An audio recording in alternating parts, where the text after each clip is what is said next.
मैं स्टार्ट करने जा रहा हूँ चैप्टर नंबर 8 जो कि डिविडेंड डिसीजन है ऑफ चैप्टर हमारे जो सब्जेक्ट है पेपर 6 ये इंटर का जो कि financial management and strategic management. तो दोस्तों मैं आज से ये रिकॉर्डिंग लेक्चर्स जो भी लेक्चर्स वगैरह इनको रिकॉर्ड करने जा रहा हूँ और आपके मई 24 पेपर के लिए ये वैलिड होगा।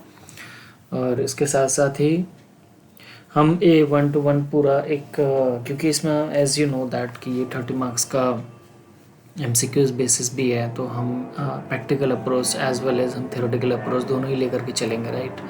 और इस पे मैंने कुछ क्वेश्चंस वगैरह ऑलरेडी पहले से सॉल्व कर रखे हैं जिससे कि हम अपना टाइम सेव कर पाएँ और जो भी डिस्कशन होगा क्वेश्चंस के ऊपर, जो भी डाउट्स होंगे उन पे हम चर्चा करेंगे और जो भी इंपॉर्टेंट क्वेश्चंस उससे भी हम यहाँ पे देखेंगे। तो दोस्तों ये थोड़ा लेक्चर्स थोड़ा लंबा जाने वाला, तो so just stay tune with me, so right and start करते हैं। तो डिविडेंड डिसीजंस, तो बेसिकली मैं बोलना चाहता हूँ दैट इज़ डिविडेंड डिसीजंस क्या है, मतलब क्यों लिया जाता है या फिर ये इसका मतलब क्या है, इसकी मीनिंग क्या है। तो बेसिकली द मीनिंग इज़ कि डिविडेंड डिसीजंस जो होता है कंपनीज के मैनेजमेंट लेते हैं।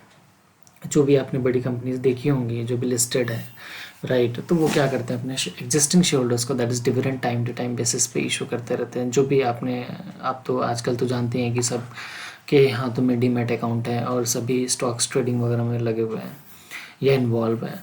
तो बेसिकली क्या है कि जो डिविडेंड डिसीजंस हैं, तो जो आपने देखा होगा जो PSU कंपनीज होती हैं ना, गवर्नमेंट कंपनीज वगैरह, जो गवर्नमेंट ओन्ड कंपनीज होती हैं, वो बेसिकली अच्छा खासा डिविडेंड वगैरह देती हैं। तो ये मैनेजमेंट के ऊपर है, द बोर्ड ऑफ डायरेक्टर्स जो है ये डिसाइड करेंगे कि कि डिविडेंड जो है उनको दिया जाए या ना दिया जाए, या फिर फर्दर कंपनी इन्वेस्टमेंट करेंगे, राइट। तो ये सब चीज़ें हम आगे यहाँ पे देखेंगे। और सबसे बड़ी चीज़ की हम यहाँ पे देखेंगे करंट मार्केट प्राइस निकालना, कहीं कहीं पे हम देखेंगे कॉस्ट ऑफ इक्विटी निकालना कि इन्वेस्टर के पॉइंट ऑफ व्यू से क्या है, या फिर इन्वेस्टर के पॉइंट ऑफ व्यू से बेसिकली रिटर्न ऑन इन्वेस्टमेंट्स हो गया, या फिर रेट ऑफ रिटर्न बोल सकते हैं हम। लेकिन अगर कंपनीज़ के पॉइंट ऑफ व्यू से हम देखें तो कंपनीज़ के पॉइंट ऑफ व्यू से बेसिकली क्या हो गया, that is cost of the capital हो गया, जिसको हम KE के नाम से जानते हैं। तो हम आगे वो चर्चा हम करेंगे, राइट। तो यहाँ पे बेसिकली आप करंट मार्केट प्राइस निकालना आप सीखोगे, राइट, कि what is the current market price PO, ठीक है। तो इसको हम आगे फार्मूला वाइज भी हम देखेंगे। चलिए स्टार्ट करते हैं। तो that is first of all आप देखोगे कि ये इसके अंडरस्टैंडिंग है meaning of dividend decisions, important of dividend and discuss the various forms of dividend and the various determinant of the dividend, explain the various theories of the dividend decision. तो ये सारे इसका चैप्टर ओवरव्यू है, right. Basically financing decisions ना 3 तरह का decision होता है, फाइनेंसिंग होगी, इन्वेस्टमेंट होगी, डिविडेंड डिसीजंस। और इसमें से हम तीसरा वाला जो पार्ट है डिविडेंड डिसीजंस, दैट इज़ हम वो देखने वाले हैं। और इसमें आप देख सकते हो कि थ्योरीज वाइज में MM approach, Modigliani Miller and Walter's model लगे हुए हैं, गॉर्डन्स मॉडल है, लिंटर मॉडल है, राइट। तो ये इसका कुछ इंट्रोडक्शन है जो कि जैसा आप देख सकते हैं कि dividend decision is the 1 minute.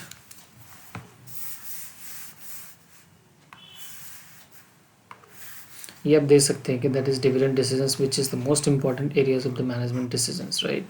Dividend decisions is easy to understand but difficult to implement. Let us understand कुछ इसके दिए हुए थ्योरीज पॉइंट, हम ये भी आगे देखेंगे, राइट।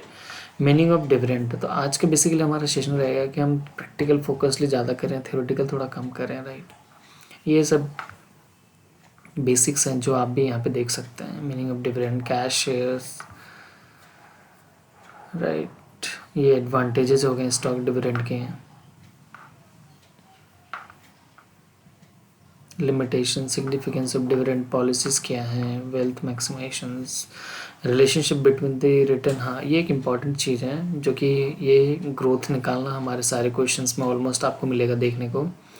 तो ग्रोथ बेसिकली हो गया दैट इज़ B/R, B हो गया दैट इज़ हम पे रिटेंशन मनी, दैट इज़ हम पर retention ratio, you can say that कि कंपनीज अपने पास कितना जो भी उसकी जो earnings available for equity share holders होती है after the paying dividend to the basically preference shares, तो कंपनीज के पास कितना अपना जो रिटेन अर्निंग है वो बचा रहता है यहाँ पे, वो देखिए। और R हो गया दैट इज़ हम पर रिटर्न ऑन इन्वेस्टमेंट्स। तो ग्रोथ निकालने का सिंपल फॉर्मूला है that is the B/R, and B आप निकाल सकते हो 1 - pay out ratio and R equals to that is earning upon the net worth. तो ये इसका फार्मूला है जो कि काफ़ी हेल्पफुल रहेगा, ठीक है। ये बेसिक इसके एग्जांपल्स हैं एंड ये determinant of dividend decisions, like आप डिविडेंड मनी मैनेजमेंट कब डिविडेंड की डिसीजंस लेती हैं, राइट। लाइक जब उनके पास अवेबिलिटी ऑफ फंड हो, कॉस्ट ऑफ कैपिटल, वो देखेंगे कि हम कितना कम, मतलब कि after paying to the equity share holders उनके पास कितना बच रहा है। तो बेसिकली उनके पास कॉस्ट ऑफ कैपिटल कितना है, कि जितना भी वो अर्न करे, सपोज 100 रुपया उनको ऑलरेडी, अगर 10 रुपया अगर सपोज अगर इक्विटी शेयर होल्डर्स को देना है, तो वो कितना ये कमाए कि वो 10% जो है कॉस्ट ऑफ इक्विटी वो उनके लिए बेरेबल हो, राइट। मतलब वो उतना रिटर्न दे सके अपने एग्जिस्टिंग शेयर होल्डर्स को, वो चीज़ें। फिर कैपिटल स्ट्रक्चर देखोगे आप, राइट। स्टॉक प्राइस देखोगे, investment opportunities in hand, trend in industry, expectation of share holders, legal constraint, ये सब चीज़ें। तो ये सारी चीज़ें हम देखेंगे, राइट। लेकिन जैसा कि मैंने आपको बताया कि हमारा प्रैक्टिकल एस्पेक्ट थोड़ा रहेगा अच्छा खासा, क्योंकि उस पर एक बार ग्रिप हो जाने पे क्या होगा कि आपकी थ्योरी के जो भी क्वेश्चंस वगैरह हैं या फिर जो भी थ्योरी, आप ऑटोमेटिकली खुद भी सोच सकते हैं। और ये चैप्टर ऐसा है ना, मैं सच्ची बता रहा हूँ कि वो आप मतलब लॉजिकल थिंकिंग बेसिस पे आप इनके आंसर्स वगैरह दे सकते हो, राइट। ठीक है। अब यहाँ पे देखिए कि इसमें क्या है कि अब देखो अंडर द लिंटस मॉडल, जितने भी हमने मॉडल्स देखे थे, तो first of all that is यहाँ पे लिंटस मॉडल आप देख रहे होंगे। तो लिंटर मॉडल्स के 2 पैरामीटर्स होते हैं, target pay out ratio and the spread at which the current dividend adjust to the target, right. अब इसकी under the Lintner's model the current year dividend is dependent on the current year's earning. तो इसमें basically current year की बात हो रही है कि जो भी करंट ईयर की जो डिविडेंड होंगे किस पर डिपेंड होगा। ऑब्वियसली बात है कि जो आपके करंट ईयर की अर्निंग्स उसी पर डिपेंडेंट होंगी, and the last year dividend, right. तो D1 इक्वल्स टू D1 यहाँ पे first of all linctus model में बेसिकली आप देख रहे होंगे कि फॉर्मूला वाइज में कि D1 निकालना। D1 बेसिकली क्या होता है कि जो आपकी डिविडेंड जो आपको मिलेंगे, एक्सपेक्टेड डिविडेंड जो मिलनी है, right, eight the end of the year, right. इसमें 2 चीज़ें होती हैं, D0 एंड D1, राइट। इसमें हमेशा बच्चों को कन्फ्यूजन रहती है कि कब हम D0 लगाएं या फिर कब हम D1 लगाएं। देखो बच्चों, बेसिक एजम्पशन तो ये है कि आपको D1 मान के चलना है अगर if the question is silent. But now in case कि आपको लग रहा है कि नहीं यहाँ पे D0 है या D1 है, तो इसका बेसिकली एक होता है कि इसके 2 अप्रोचेज होते हैं। लाइक जब भी डिविडेंड आपको पेड अगर क्वेश्चंस में अगर गिवन मिलेगा ना कि dividend paid, the company paid the dividend this rupees, या इस तरीके से, या फिर आपको लग रहा हो कि डिविडेंड एक्सपेक्टेड टू पे है, तो उस केस में दैट इज़ D0 लगाना। अदरवाइज जितने सारे केसेस सब में D1 ही चलेगा। तो यहाँ पे आप देख सकते हो कि दैट इज़ यहाँ पे D1 कैसे निकालना। तो D1 बेसिकली हमारे जो डिविडेंड पे हुई है plus EPS into the basically target pay out. Target pay out का मतलब उनको कितना EPS में डिविडेंड देना है, तो वो निकल गया आपका। फिर उसके बाद माइनस कर दो, दैट इज़ D0। तो आपका क्या आ गया यहाँ पे कि जो एक्स्ट्रा वाला डिविडेंड का पोर्शन वो हो गया इनटू द, उसको आप क्या कर दो, AF से यहाँ पे मल्टीप्लाई कर दो, एडजस्टिंग फैक्टर्स है, तो उससे क्या आ जाएगा आपके यहाँ पे डिविडेंड 1 आ जाएगा, मतलब राइट, इस तरीके से। और EPS निकालने का तरीका आप देख सकते हो कि लाइक कि अर्निंग अवेलेबल जो पे basically for equity share holders divide with the number of equity share holder. अब आपके दिमाग में आ रहा होगा कि EPS निकालने का तरीका, लेकिन ये earning available for equity shares ये कैसे आया। तो दोस्तों देखो यहाँ पे बच्चों कि फर्स्ट ऑफ ऑल हम क्या करते हैं कि अगर मैं SFM में बेसिकली अगर लेके चलूँ तो यहाँ पे आपका हो गया दैट इज सेल्स हो गया यहाँ पे। फिर इसके बाद आप माइनस करते हो यहाँ पे वेरिएबल कॉस्ट, ये आ गया आपका कंट्रीब्यूशन। फिर इस पर माइनस करते हो यहाँ पे फिक्स्ड कॉस्ट, ये आ गया दैट इज़ आपका EBIT। फिर इसके बाद आप माइनस करते हो यहाँ पे इंटरेस्ट, फिर आपका आ जाता है यहाँ पे EBT। फिर इसके बाद आप क्या करते हो यहाँ पे, फिर आप माइनस करते हो यहाँ पे टैक्स। फिर आ गया दैट इज़ आपका EAT। अब ये आ गया यहाँ पे अर्निंग आफ्टर टैक्स। इसमें क्या करते हो आप माइनस यहाँ पे कर देते हो यहाँ पे प्रेफरेंस डिविडेंड, ये आ गया। फिर यहाँ पे earning available for equity shares, तो ये इक्विटी शेयर्स हम लेते हैं जो कि इक्विटी शेयर होल्डर्स के लिए ही बचा हुआ है, ये आ गया। ठीक है, अब इस पर क्या कर सकते हो आप, अब EPS आपको निकालना है तो यहाँ पे earning available for equity share holders divide by यहाँ पे नंबर ऑफ इक्विटी शेयर्स कर दो आप, सिंपल। तो ये आपका क्या आ गया दैट इज यहाँ पे ये EPS आ गया, राइट। तो इस तरीके से आपको यहाँ पे करके चलना है। ये क्वेश्चंस में हम काफ़ी देखने को हमें मिलेगा भी और हम इसे सॉल्व भी करेंगे, तो आप इसके लिए टेंशन मत लो, आप सब कुछ हो जाएगा नॉर्मल। फिर आप देख रहे होंगे theories of dividend, like the theories of dividend, irrelevant theory, relevant theory, ये सब उतने मतलब ठीक है, इन्होंने ऐसा अपना एक मॉडल अपना तैयार किया, बट एग्जाम पर्पस हम सिर्फ ओनली रीड आउट करेंगे, उतना इंपॉर्टेंट नहीं है, राइट। बस हाँ, ये आप मॉडल्स वगैरह जरूर याद रख लेना कि किस मॉडल से क्या फॉर्मूलाज हैं, कैसे क्वेश्चन सॉल्व करेंगे, हालांकि मैं आपको बताऊंगा भी तो आपको याद हो जाएगा, राइट। अब आते हैं that is Modigliani and Miller hypothesis में, राइट। तो basically Modigliani and Miller theory was proposed by Franco Modigliani and Merton Miller in 1961. MM approach is in support for the irrelevance of dividend, and the firm's dividend policy has no effect either the price of the firm's stock and the cost of the capital, right. अब according to the basically MM hypothesis क्या बोलता है यहाँ पे कि market value of equity shares of a firm dependent on solely on the earning power and not influenced by the manner in which the earnings are split between the dividend and return earning, and the market value of equity share is not affected by the dividend size and under the M, ये सब सारे theory वाले portions है। इसके assumptions क्या है ये आप देख सकते हो, ये इंपॉर्टेंट है, ये मैं अगर यहाँ पर लिख दूँ ये इंपॉर्टेंट है बच्चों, ठीक है। अब यहाँ पे देखते हैं कि MM hypothesis based on the following assumptions like the perfect capital market. MM Modigliani Miller approach ये बोलता है कि इनके जो भी करंट मार्केट प्राइस आएंगे वो क्या होंगे, किस बेसिस पे होंगे, परफेक्ट कैपिटल मार्केट, मतलब जो मार्केट होगा वो क्या होगा, पूरा का पूरा परफेक्ट कैपिटल मार्केट होगा,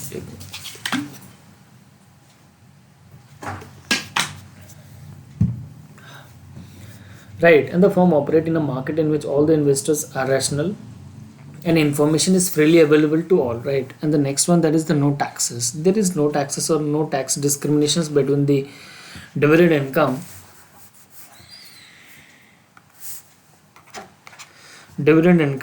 and there are no taxes or the no tax discriminations between the dividend income and the capital appreciation, that is the capital gain, and it means that there is no difference in taxation of dividend income or capital gain. This assumption is necessary for the universal applicability of the theory since the tax rate as may be different in the different countries. हो सकता है कि हर countries में अलग अलग तरह के difference होते हैं। अब यहाँ पे आते हैं that is fixed investment policy. It is necessary to assume that all the investment should be financed through the equity only. पहली बात हम यहाँ पे एजम्पशंस लेके चल रहे हैं कि दैट इज द जितने भी फंड की रेजिंग होगी ना, all the investment should B finance जितने भी की जाएगी थ्रू द इक्विटी ओनली की जाएगी। Since the implication after using the debt as a source of finance में difficult to understand, further the impact will be different in different cases, right.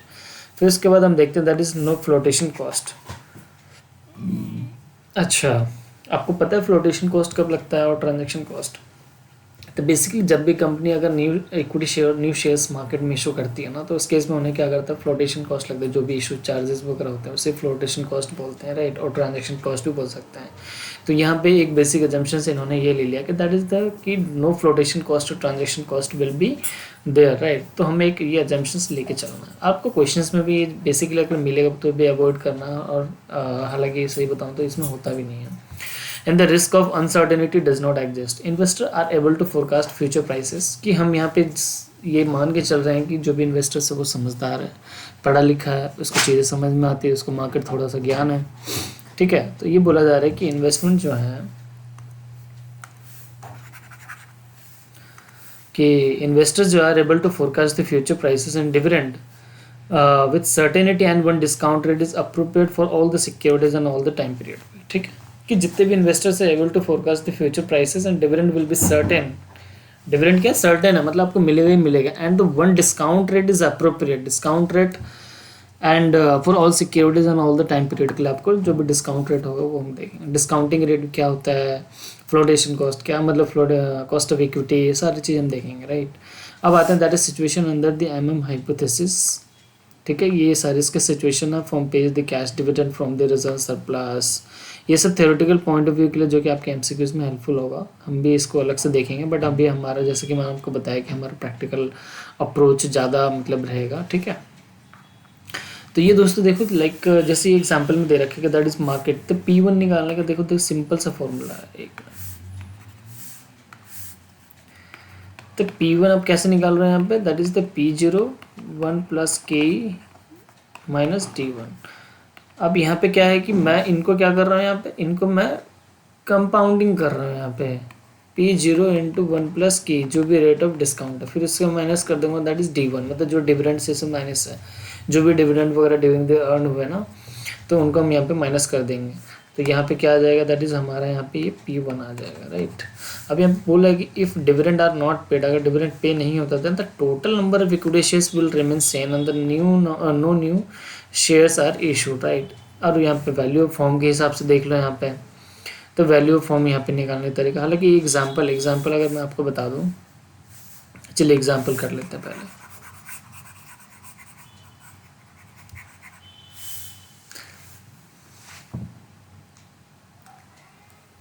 Sorry.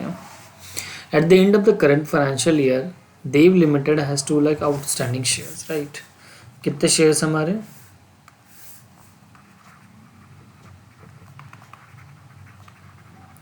2 lakh share है, right. And the market price is, and the no external borrowing since the company was follow no borrowing policy. इसका मतलब क्या है कि that is company जो है अपनी जो भी फंड रेज कर रहे हैं ना वो इक्विटी शेयर्स के थ्रू ही कर रहे हैं, कोई बोरिंग्स वगैरह नहीं कर रहे अलग से, right. And the company has issued all it's return earning, company has used all it's return earning for the capital expenditure. तो जितने भी कंपनीज को जो कैपिटल एक्सपेंडिचर होती है ना, लाइक जो भी कैपेक्स वगैरह जो आपने देखा होगा या फिर आप पढ़े होंगे आपने कि जो भी capital expand like the plant and machinery, furnitures, buildings ना, ये सब सारे कैपिटल होते हैं। बड़े बड़े जो भी मैन्युफैक्चरिंग सेक्टर्स की जो कंपनीज होती हैं, मैन्युफैक्चरिंग कंपनीज, उनके यहाँ बड़े बड़े प्लांट्स हैं, उनके लिए दैट इज़ क्या है, कैपिटल एक्सपेंडिचर ऑब्वियसली। और कुछ ऐसे खर्चे जो आफ्टर रेनोवेशंस उस एसेट्स की कैपेसिटी को इंक्रीज कर दे, वो भी हमारे लिए क्या होता है, कैपिटल एक्सपेंडिचर ही होता है, राइट। तो ये है। And the company has used all it's return earning for the capital expenditure and the company also pay the constant dividend for 3 rupees per shares। अब यहाँ पे डिविडेंड कितना आ गया यहाँ पे 3, and cost of capital is that is KE।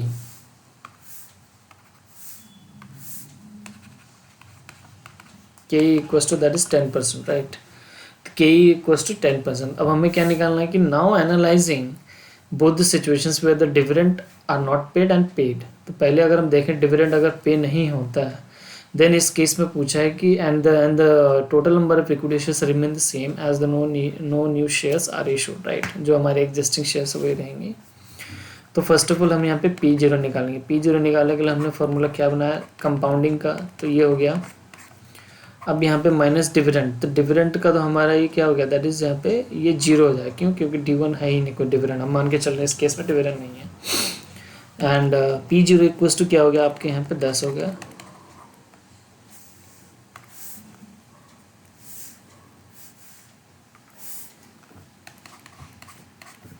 ये आ गया ₹11। अब आते हैं दैट इज सेकेंड वन क्या रहा, ये तो निकल गया। अब यहाँ पे वैल्यू फॉर्म निकाल लेते हैं।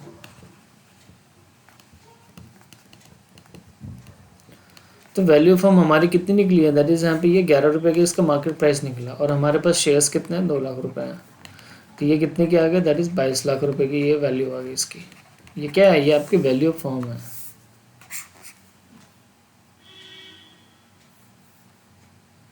एक मिनट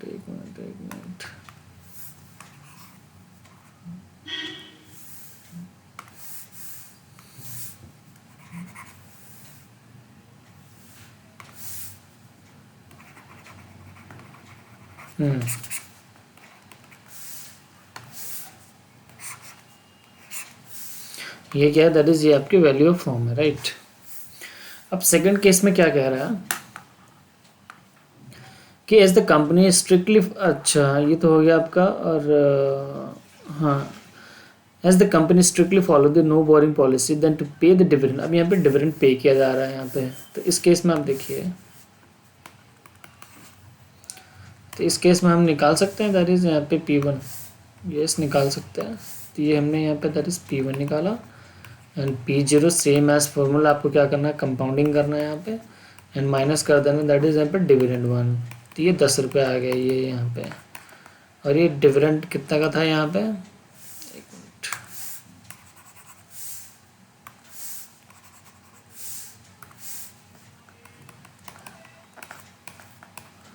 डिविडेंड हमारा कितना 3 का था, तो ये हो गया दैट इज यहाँ पे ₹8। Now the value of form is we have a 2 lakh shares into rupees 8 is a current market price, right? Then you will get the 16 lakh rupees. This is the value of wait, I just made some mistakes. यहाँ पे एक चीज हम देख सकते हैं कि यहाँ पे आप देख सकते हो कि number of new shares to be issued.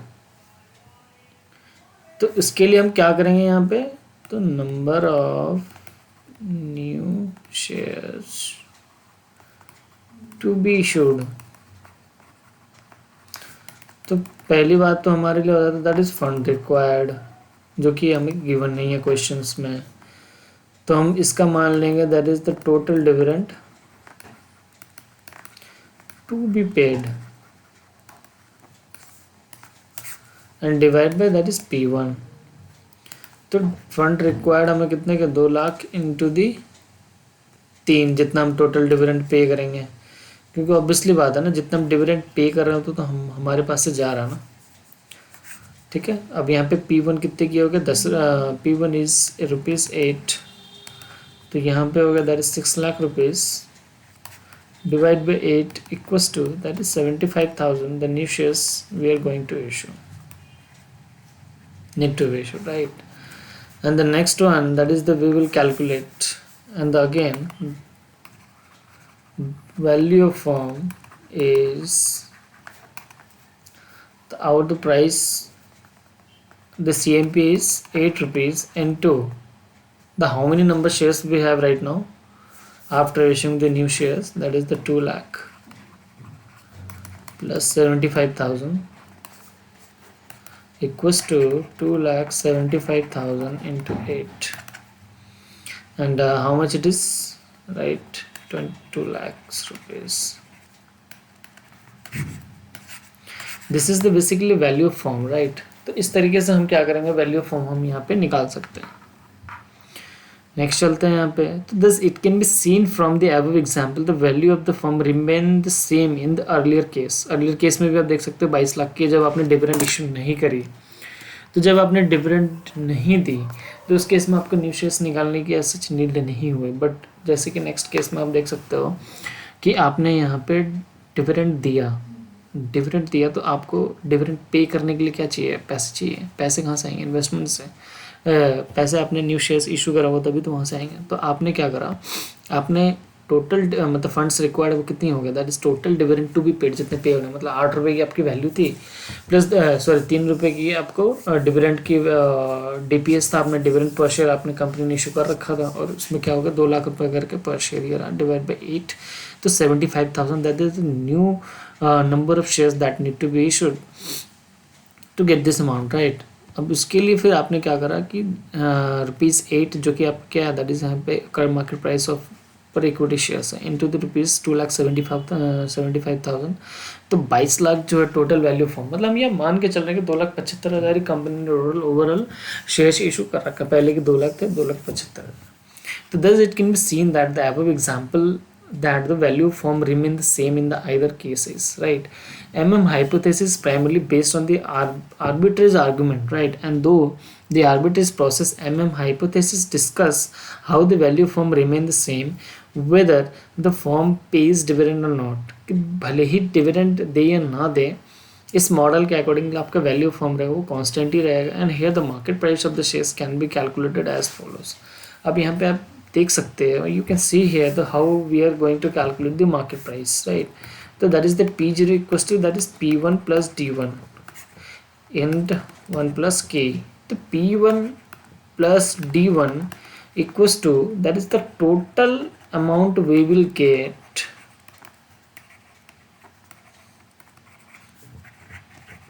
in future, because आज हम खड़े हैं ना जीरो पीरियड में, है ना। तो लेकिन ये तो हमें एंड ऑफ द ईयर मिलने वाला है, ये भी मिलने वाला है, तो टोटल अमाउंट हमें इतना मिलेगा फ्यूचर में। अब इसको क्या करेंगे हम यहाँ पे, इसको हम कर देंगे दैट इज यहाँ पे डिस्काउंट कर देंगे, किससे 1 साल से डिस्काउंटिंग कर देंगे, तो हमारे यहाँ पे दैट इज आएगा P0 आ जाएगा। ठीक है, ये एक फॉर्मूला है, ये इतना रेलिवेंट है नहीं, इसको हम फिर भी देख लेंगे। ठीक है, अब आते हैं दैट इज़ हमारा यहाँ से एक इलस्ट्रेशन वाइज शुरू हो जाता है, फिर उसके बाद हम क्या करेंगे कि जो टेस्टेड नॉलेज है उसके लिए दैट इज क्वेश्चन यहाँ पे कंप्लीट करेंगे।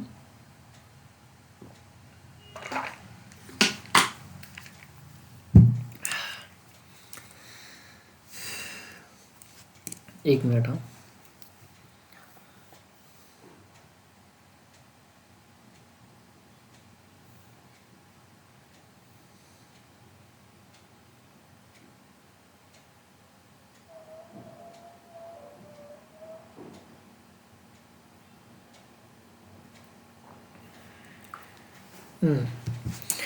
तो आप देख सकते हो इलस्ट्रेशन नंबर 1, राइट। हम यहाँ से अब मेन हमारा शुरू हो रहा है, राइट।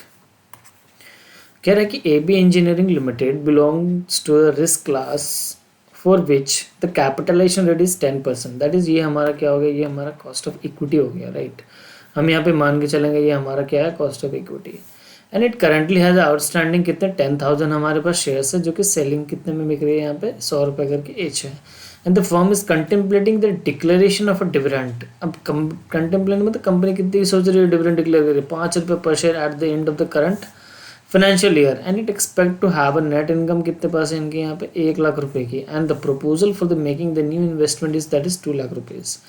मतलब इनका ये कहना है कि मेरे पास अगर मैं कंपनी हूँ, AB इंजीनियरिंग में हूँ, तो नेट इनकम मेरे पास कितनी 1 लाख रुपए की है, राइट। और यहाँ पे दैट इज न्यू इन्वेस्टमेंट कितना करना चाहती है, 2 लाख रुपए करना चाहती है।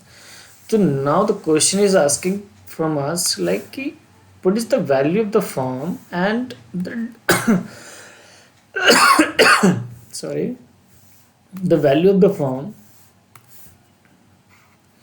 when the dividend are not paid and the dividend is paid. There is the 2 cases, right.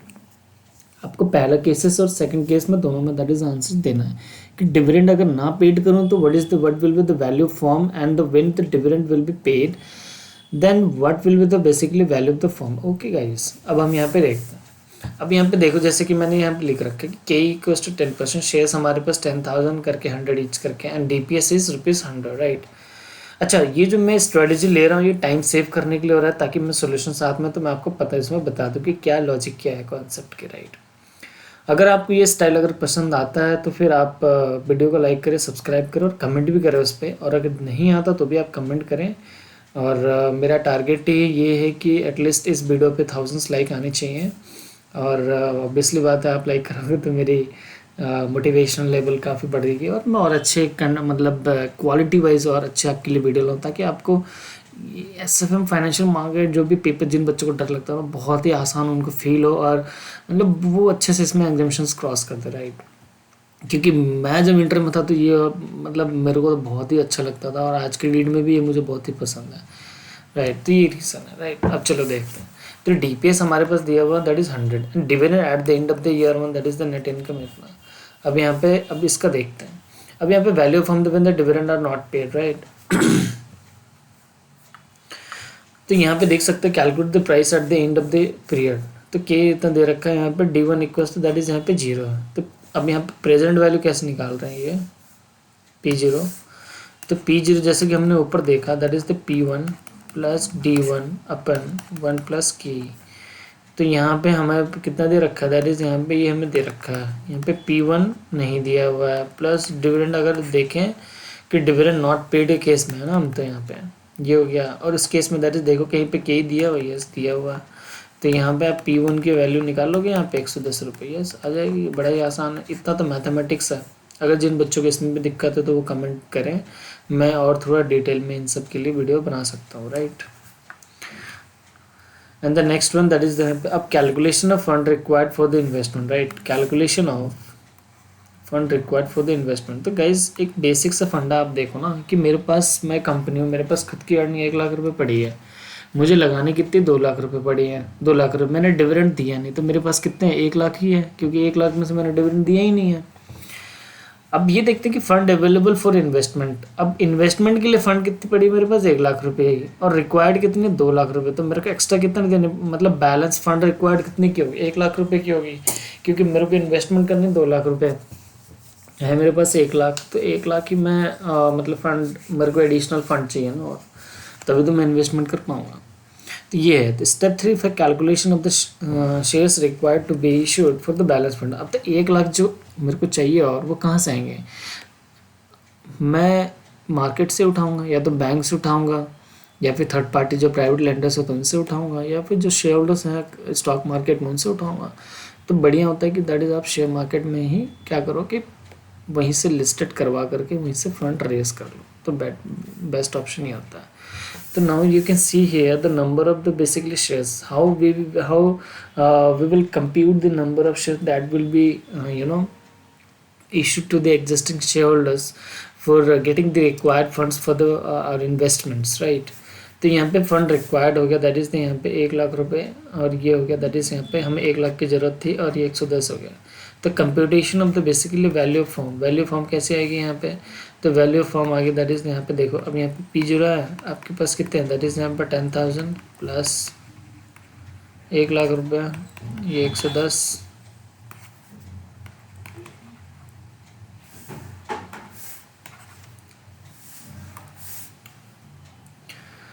अब आप देख रहे होंगे कि दैट इज़ यहाँ पे मेरे को 2 लाख की तो रिक्वायरमेंट थी, 1 लाख आ गया मेरे पास, ठीक है।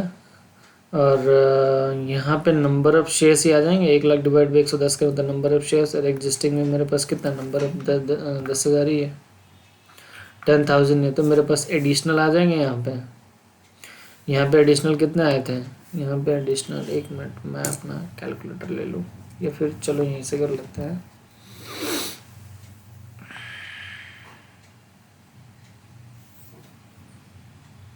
अगर मैं 1 लाख करूँ डिवाइड बाई 110, ये आ गया 909 के आसपास, 909 है ना।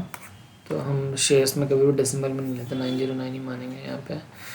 तो मेरा हो गया एग्जिस्टिंग 10,000 था प्लस 909, मेरा करंट मार्केट प्राइस 110 है, और यहाँ पे 2 लाख रुपए मेरी इन्वेस्टमेंट है, जिसमें से 1 लाख रुपए मेरी आ चुकी है डिवाइड बाई 1.1, ठीक है। तो इसको मैं अगर करता हूँ यहाँ पे, तो मेरा P0 कितने की आ जाएगी रुपीज़, यहाँ पे 10 लाख रुपए। फिर उसके बाद that is value of the firm when the dividend are paid, तो calculate the price at the end of the basically period, right. तो K equals to that is यहाँ पे 10% वैल्यू। अब जब डिविडेंड पे किया जाएगा तब क्या रहेगा, तो जब भी डिविडेंड आप पे करोगे तो यहाँ पे that is P0 P1 plus D1, वही सेम आपका फॉर्मूला हो जाएगा प्लस की। अब यहाँ पे आप देख सकते हो कि यहाँ पे मेरा कितना था, यहाँ पे 100 था, P1 प्लस D1 कितना, दैट इज़ 5 1 अब यहाँ पे देखो दैट इज़ हमारा P1 कितना आ गया, 105 रुपये आ गया, ठीक है। इस तरीके से अब यहाँ पे फिर सेम एज की दैट इज़ यहाँ पे fund required for the investment, 1 lakh रुपये हमारे पास थी, जिसमें से 50 का हमने डिविडेंड दे दिया, बचा हमारे पास कितना यहाँ पे 50,000। अब ये जो है ये कैसे आ गया, ये आ गया 1 लाख माइनस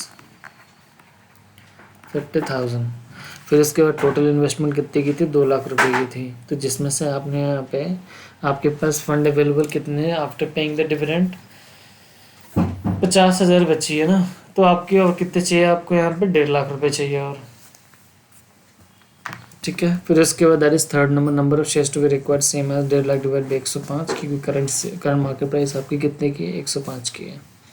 उसी तरह वैल्यू फॉर्म आप निकालोगे यहाँ पे कि दैट इज़ ये हो गया, that is existing number of shares, ये रहा, जिसमें आपके एडिशनल आ जाएंगे इनटू करंट मार्केट प्राइस, और ये तो आप जानते हैं। फिर आपका टोटल इसमें भी कितना आएगा, दैट इज 10 लाख रुपये आ जाएगा। Thus it can be seen that from ever illustration the value of the firm remain the same in either cases, and in the real world the market imperfections and they create some problem in the dividend जतन policy irrelevant जतन पे basically position, right। तो ये इस तरीके से हमने यहाँ पे देखा, मतलब इसका ये कहना था कि that is the value firm आपकी रिमेन सेम ही रहेगी, right. And in real world में market imperfection create some problem करती है for the dividend policy relevant the proposal positions के लिए। यहाँ पे कि जैसे अब डिविडेंड रेलेवेंट यहाँ पे थ्योरी है, राइट। अब यहाँ पे दैट इज वोल्टर्स मॉडल, तो वोल्टर्स मॉडल के भी अपनी एजम्पशंस हैं कि ये भी इंपॉर्टेंट है, राइट। वोल्टर्स मॉडल इनके क्वेश्चंस वगैरह आपको देखने को मिल जाएंगे।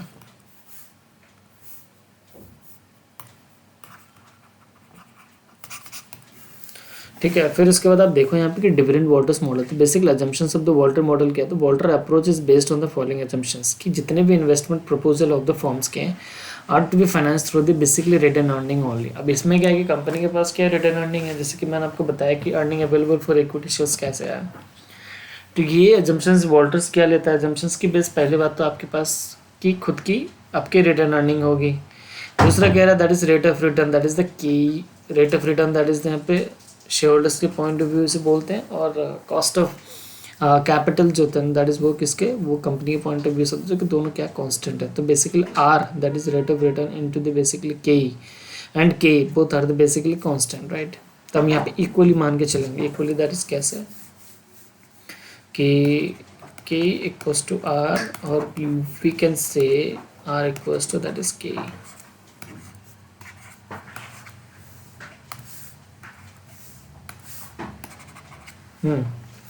अब आते हैं that is perfect market capital की firm operate in a market in which all the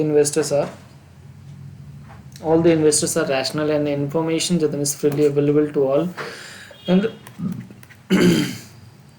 no tax or no tax discriminations between the dividend income, capital appreciation, that is capital gain.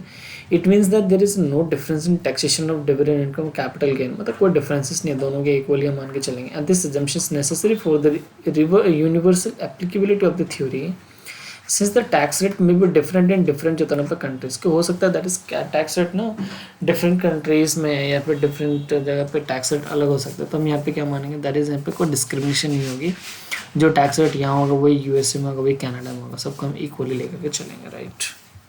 चलो गो अहेड दोस्तों, कैसा लग रहा है आपको lectures, आप please अपने कमेंट बॉक्स में डालना, अपने रिव्यूज़ वगैरह, और जो भी इम्प्रूवमेंट करने की ज़रूरत है वो मैं करूँगा, राइट।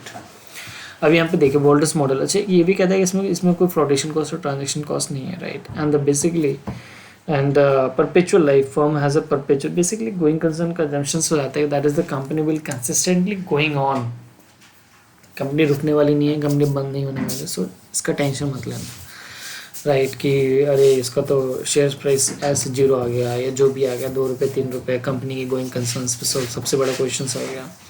सो इतना कुछ हमें वहाँ पे यहाँ पे इतना नहीं देखना, राइट। जो इसने एजम्पशंस लगा दी उसके बेसिस पे हम आगे बढ़ना। अब यहाँ पे दैट इज़ देखो, दैट इज़ यहाँ पे पी। अब यहाँ पे दैट इज़ यहाँ पे मार्क वॉल्टर कैसे बोलते हैं, तो वॉल्टर्स निकालने के तरीके ये देखो। अब यहाँ पे P0 निकालना, that is D equals to dividend हो गया यहाँ पे।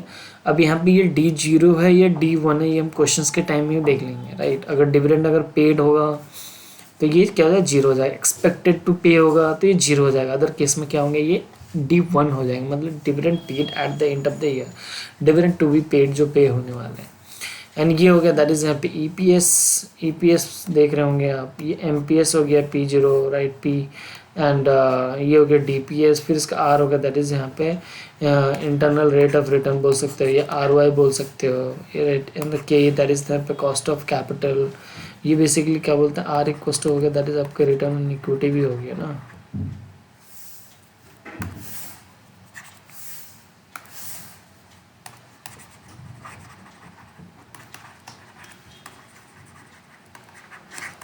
ठीक है, तो इस तरीके से ये थ्योरी वाला क्वेश्चन है, इसको हम देखेंगे। अब यहाँ पे ये मेन चीज़ है, ये क्या है ना, ये भी इम्पॉर्टेंट है। ये आपके बेसिकली क्वेश्चंस में डिसीजंस के फॉर्म में रहता है कि कंपनी जो है किस सिनेरियो में डिविडेंड पे करेगी तो मार्केट प्राइस क्या होगा, किस सिनेरियो में डिविडेंड नहीं पे करेगी तो मार्केट प्राइस क्या होगा। तो ये चीज़ है। तो जैसे कोई कंपनी अगर ग्रोथ वाले फेज में है तो that is R more than K, ये क्या आ गया, दैट इज अभी ये ग्रोथ वाले फॉर्म में है, right. And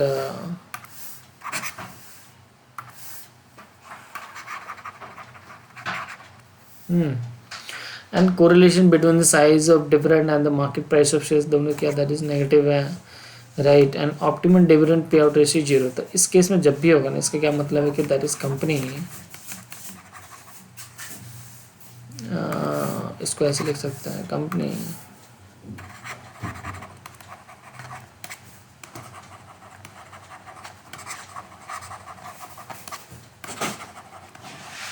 more return from investments.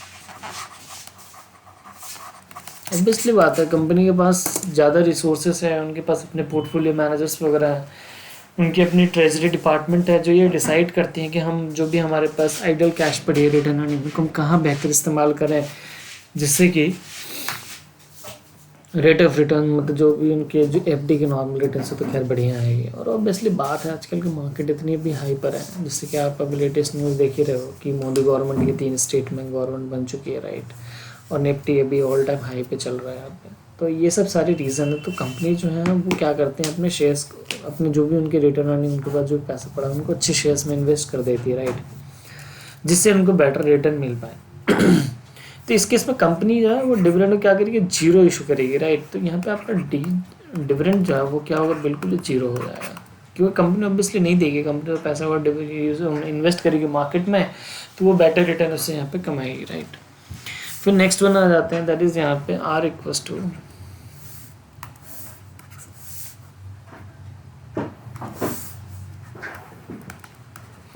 ये क्या हो गया, ये को रिलेशन है, मतलब ये नो रिलेशन, कोई भी को रिलेशन नहीं बन रहा है इनका। एंड एवरी पे आउट इज ऑप्टिमम। तो आपका जो भी 100% देना, 20% देना, 50% देना, दैट इज यहाँ पे your is a company choice, right. And the third one is that is यहाँ पे R less than, that is यहाँ पे के इक्वल्स टू, ये हो गया दैट इज यहाँ पे पॉजिटिव। इसका मतलब है कि कंपनी जो है वो खुद इन्वेस्ट करके ज़्यादा नहीं कमा पा रही है, राइट। तो उस केस में कंपनी क्या करेगी, company should pay 100% dividend. Obviously बात है इस केस में दैट इज हम पे कंपनी को यहाँ पे डिविडेंड पूरा पे कर देना चाहिए,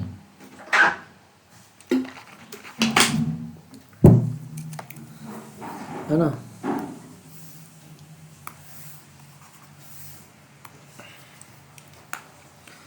तो growth oriented company and the declining company, ये सब सारे थ्योरेटिकल पोर्शन है, ये हम देखेंगे, राइट। लिमिटेशन ऑफ वॉल्टर्स ये बोलता है कि the formula does not consider all the factors affecting dividend policy and the share prices and further the formula ignore करते, that is such factors as a basically taxation को लेकर के। अब आते हैं दैट इज यहाँ पे इलस्ट्रेशन नंबर 2।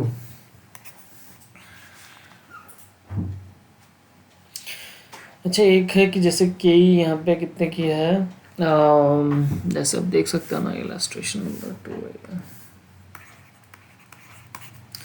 कि यहाँ पे के दैट इज कितना हमारा, यहाँ पे के है यहाँ पे 10%।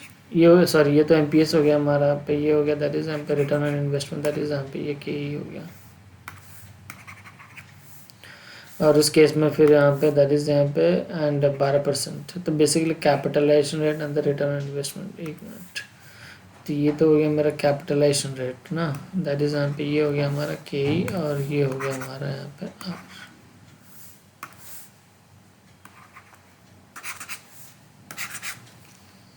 Determine the optimum dividend payout ratio and the price of the shares at the basically payout. तो के इक्वल टू कितना हो गया, दैट इज यहाँ पे 10%। आर दैट इज यहाँ पे क्या है, रेट आर वाई, ये 12% है। तो आर क्या, that is more than the basically के। इसका मतलब क्या, कंपनी शुड इन्वेस्ट हिमसेल्फ ताकि वो बेटर रिटर्न अचीव कर पाए एंड मैक्सिमाइज कर पाए, दैट इज यहाँ पे profit of the share holders, right.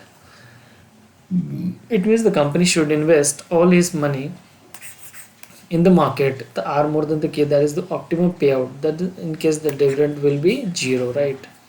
फिर इसके बाद दैट इज यहाँ पे P0 आप देख लो, यहाँ पे P0 कैसे निकाला है इसने, सेम एज दैट इज यहाँ पे बोल्टस मॉडल ये बोलता है दैट इज यहाँ पे D plus E minus EPS minus DPS into the R upon the K divide by that is यहाँ पे K, राइट। तो यहाँ पे D हो गया हमारा क्या, डिविडेंड। पहला केस तुम ये कहने कि no dividend shall be paid, right. तो यहाँ पे 0 हो जाएगा यहाँ पे। फिर उसका that is 12 is our EPS, this is our EPS and the 0 is 12 upon the basically K।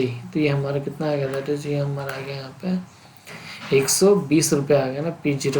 अब यहाँ पे क्या है कि एट द बेसिकली 25, अब यहाँ पे ये तो हो गया पहला केस। दूसरा हो गया, अब बोल रहा है कि दैट इज 25% के केस में अगर तुम्हारी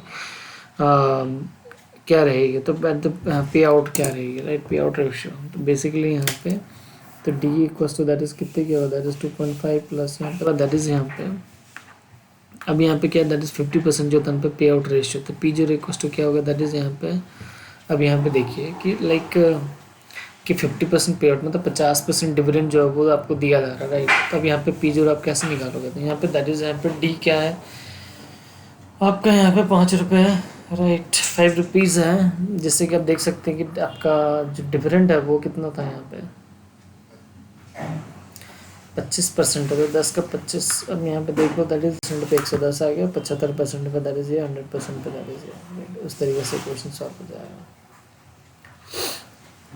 question number 3, the following figure are the basically collected from the amount of the reported X Y Z limited. तो नेट प्रॉफिट कितना 30 लाख की आ गई यहाँ पे, and outstanding 12% preference shares 100 lakhs, and that is अब return on shares that is 3 lakhs, and the return on investment that is 20 lakhs, and the cost of capital is that is यहाँ पे 16%।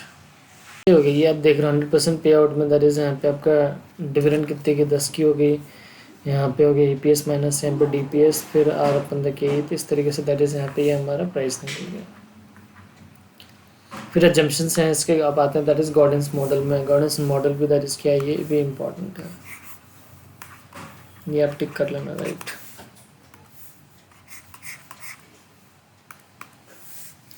कह रहा है according to the Gordon's model dividend is relevant and the dividend policy of a company affect its value. assumption of the Gordon's model that is firm is all equity form, हम यहाँ पे मान के चलने की दैट इज फॉर्म क्या equity form है और यहाँ पे कोई डेट नहीं है। फिर IRR will remain the basically constant because the change in IRR will change in the growth rate and the consequently the value will be affected and hence the assumption is necessary। right यहाँ पे IRR का concept भी internal rate of return, जो कि हम आगे देखेंगे कैसे IRR कंप्यूट होता है। तो बेसिकली थोड़ा बहुत मैं बता दूँ, IRR is the rate where the NPV is zero, तो जो भी आपके cash inflows and cash outflows and that is वो क्या होंगे, जीरो होंगे उस रेट पे। तो दैट इज यहाँ पे क्या होगा, दैट इज आपका IRR होगा। Right internal rate of return K will remain the constant, that is the K आपका that is same right now discount rate, and retention ratio that is once the decide upon the constant is constant and the constant dividend payout will be that is यहाँ पे follow। right and the rate growth rate G equals to that is b into, ये हम already पहले सबसे पहले starting में आपको बताया था कि हमें देखने का मिलेगा यहाँ पे, तो वही है G equals to b into that is also constant since the retention ratio and the IRR will remain unchanged and growth and which is functions of these two variable will remain unchanged and the K is more than the growth। अगर K अगर cost of equity अगर ज़्यादा है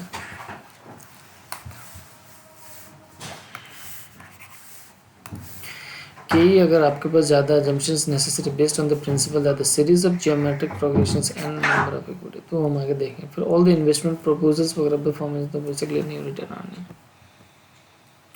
अब यहाँ पे following formula use for the Gordon to find out the basically price per shares. अब इसका क्या है गॉर्डन फार्मूला निकालने का सिंपल तरीका, that is P0 equals to that is यहाँ पे E1।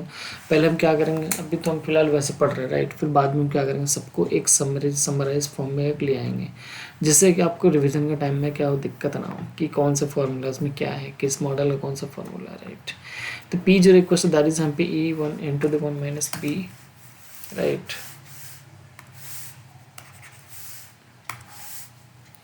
एक मिनट 2 ठंड हो गई इसलिए मुझे ठंड लग रही थी काफ़ी। चलो स्टार्ट करते हैं। और एक मैंने अपने लिए बढ़िया से एक चाय भी बना लिया।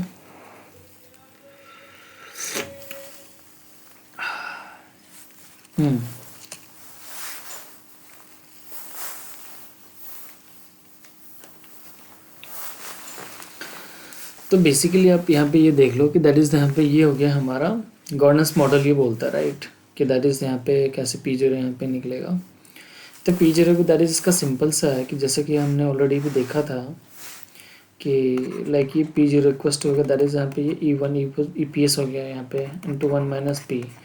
1 माइनस B का मतलब 1, तो 1 मान के चले। B हमारा रहता है रिटेंशन रेशियो, क्या परसेंटेज के फॉर्म में राइट 1 माइनस B। तो सपोज अगर हमारा 50% अगर मान लो कि अगर रिटेंशन है कि इतना हम रिटर्न करेंगे तो 50% डिविडेंड पे करेंगे, और 75 अगर रिटर्न है तो मतलब 25% डिविडेंड हम पे करेंगे।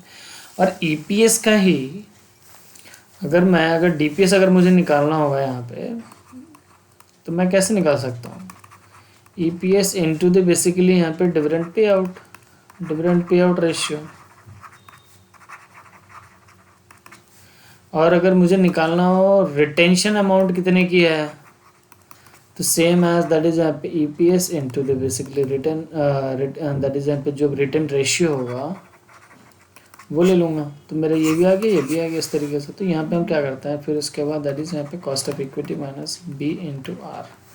B इंटू आर क्यों करते हैं, क्योंकि हमें पता है कि दैट इज़ यहाँ पे growth equals to that is B into R. B equals to हो गया दैट इज रिटर्न रेशियो, और ये हो गया दैट इज हमारा रिटर्न ऑन इन्वेस्टमेंट्स। तो ये ग्रोथ आ जाता है इस तरीके से।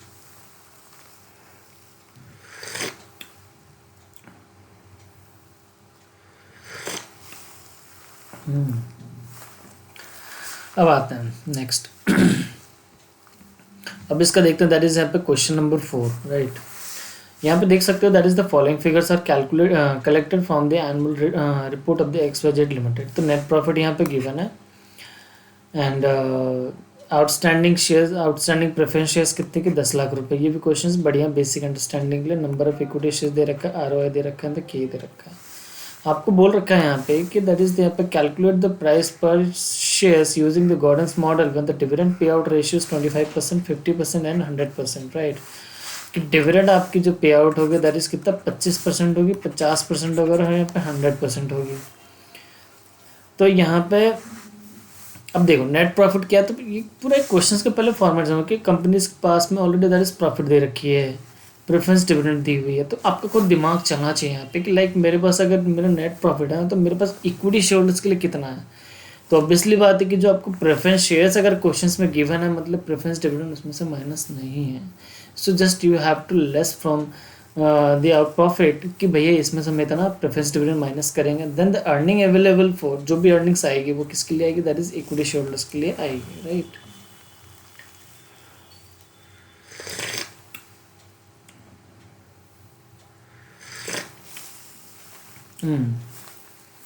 फिर आप फिर देख सकते हो आप यहाँ पे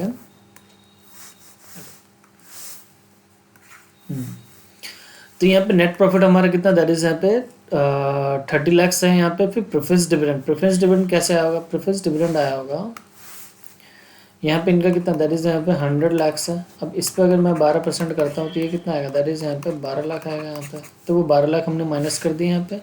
फिर earnings available for equity share holders,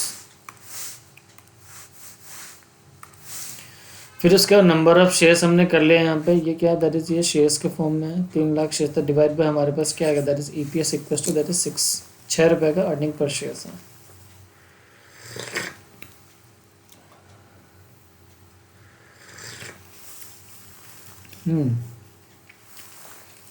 ₹6 का दैट इज यहाँ पे अर्निंग पर शेयर्स है, राइट।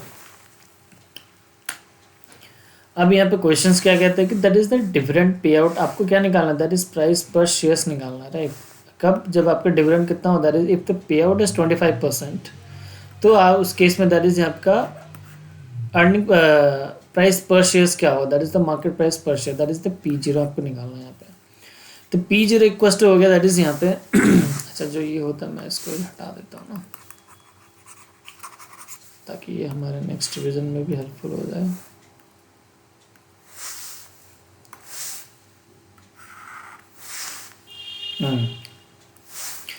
तो यहाँ पे दैट इज P निकालने का, दैट इज यहाँ पे अर्निंग्स, दैट इज EPS 1 हो गया यहाँ पे, जो कि अर्निंग्स पर शेयर जो कि eight the end of the year 1 है। EPS 1 जब भी होगा या DPS होगा तो dividend per share at the end of the year 1।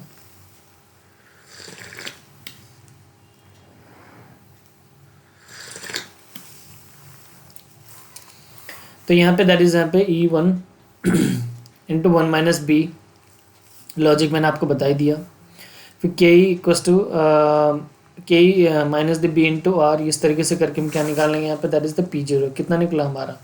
तो अगर डिविडेंड पे आउट अगर हमारा 25% किया है तो हमारा कितना निकला है यहाँ पे, 150 रुपये निकला। फिर उसका that is dividend pay out अगर 50% होता है तो उस केस में क्या होगा, देखो उस केस में हमारे पास क्या बन रहा है यहाँ पे, अच्छा B इंटू जी, तब ग्रोथ आपको दे रखा है यहाँ पे। अब यहाँ पे 0.5 आपको क्या होगा, that is B retention ratio, और यहाँ पे हो गया दैट इज R हो गया 20%। ये हमारा कांस्टेंट है यहाँ पे।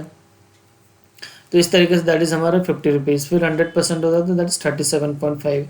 तो एक चीज़ आप नोटिस कर रहे हैं यहाँ पे कि दैट इज अगर मेरा डिविडेंड अगर यहाँ पे डिविडेंड अगर कितना है, दैट इज यहाँ पे 25%, मतलब अगर मैं कम डिविडेंड दे रहा हूँ ना, अगर मैं 100 रुपये में अगर 25 रुपये डिविडेंड इशू कर रहा हूँ, मतलब 75 रुपये जो बचे 75 rupees, that is my return earning, right.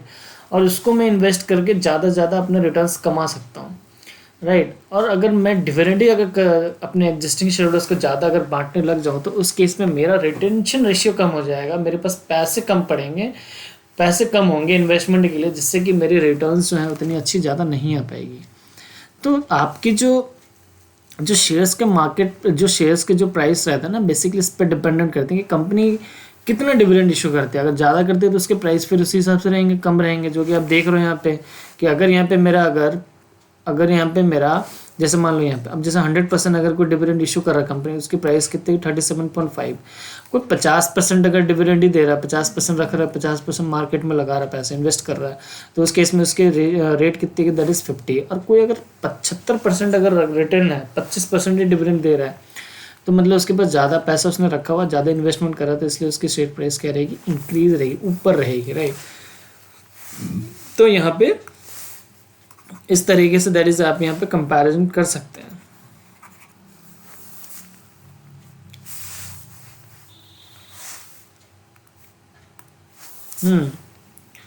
तो इस तरीके से आप देख रहे होंगे, ठीक है। अब आते हैं दैट इज यहाँ पे bird in hand theory, Gordon's revise model इसके हैं अपने खुद के।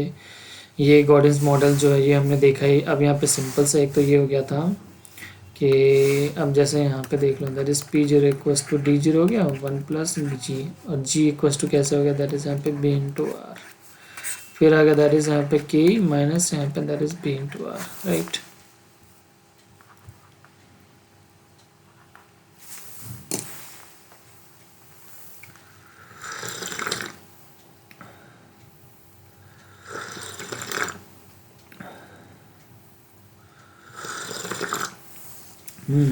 एक चीज ध्यान रखना आपने,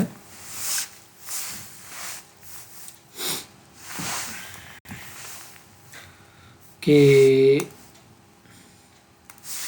जब भी ईपीएस गिवन रहेगा ना, तो आपको ये वाला फॉर्मूला लगा लेना है, ठीक है। और अगर ईपीएस ना दिया हो तो गॉर्डन्स मॉडल मतलब अगर ईपीएस ना हो तो फिर आपको ये लगाना है, ठीक है।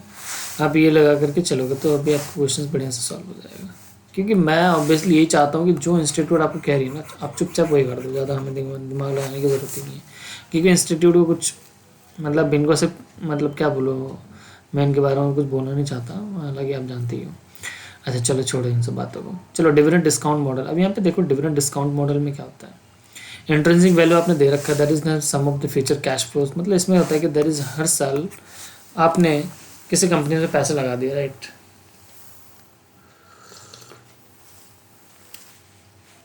पैसे लगाए तो आपको हर साल क्या आएंगे, पिछली बात है डिविडेंड ही आएंगे आपके, या तो शेयर प्राइस इंक्रीज होती रहेगी। तो हम यहाँ पे मान के चलते हैं कि that is sum of present value future cash flows. तो जब भी अगर हम कंपनीज में लगाते हैं पैसा ना, तो हम ये मान के चलते हैं कि हमारे पास हमेशा से फ्यूचर कैश फ्लोज होते रहेंगे, तो डिविडेंड के फॉर्म में आते हैं, लाइक फर्स्ट ईयर के एंड में, सेकेंड ईयर के एंड में, थर्ड ईयर के एंड में। तो ये कैश फ्लोज कहलाएंगे। एंड ये क्या होंगे, इनके हम प्रेजेंट वैल्यू करके ही आज का क्या निकालेंगे, that is current market price निकालेंगे। क्योंकि अल्टीमेटली हमें तो आज की वैल्यू निकालनी है कि आज एक शेयर्स की वैल्यू कितनी होगी। तो जो डिविडेंड हमें फ्यूचर्स में मिलेंगे 1 ईयर 2 ईयर 3 ईयर, सपोज अगर हमने 2 साल 3 साल या 5 साल के लिए इन्वेस्टमेंट कर रखा है ना, तो जो हर साल जो मिलने वाले उनको प्रेजेंट वैल्यू पे लेके आएंगे, राइट। और प्रेजेंट वैल्यू पे कैसे क्यों लाएंगे हम यहाँ पे, क्योंकि उनके हम डिस्काउंटिंग करके उनको लाएंगे यहाँ पे। क्योंकि आज हम ये एनालिसिस कर रहे हैं कि हमें उस कंपनी में पैसा लगाना नहीं लगाना।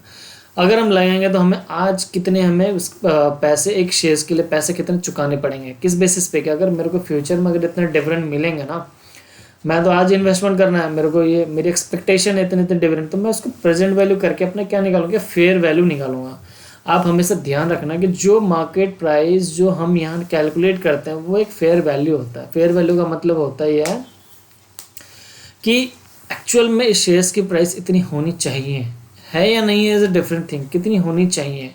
तो अगर आपकी मार्केट प्राइस अगर फेयर वैल्यू के अगर एक पैरेलली चल रहे हैं, तो हम मान के चल रहे हैं कि दैट इज हमारे fair value equals to that is market value. Market का मतलब ये होगा दैट इज स्टॉक मार्केट में, राइट। अगर आपका फेयर वैल्यू अगर ज़्यादा है मार्केट प्राइस से, मगर सपोज अगर मार्केट में 100 रुपये चल रहा है, आपकी फेयर वैल्यू 150 रुपये आ रही है, इसका मतलब कि प्राइस क्या है, कंपनीज के शेयर्स की प्राइस अंडर वैल्यूड है, मतलब आपको उसको बाय कर लेनी चाहिए।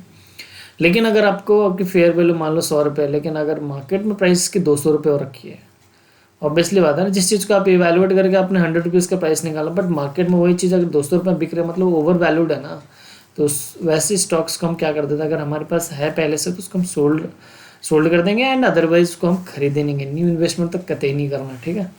तो इस तरीके से हम यहाँ पे आकर देखेंगे।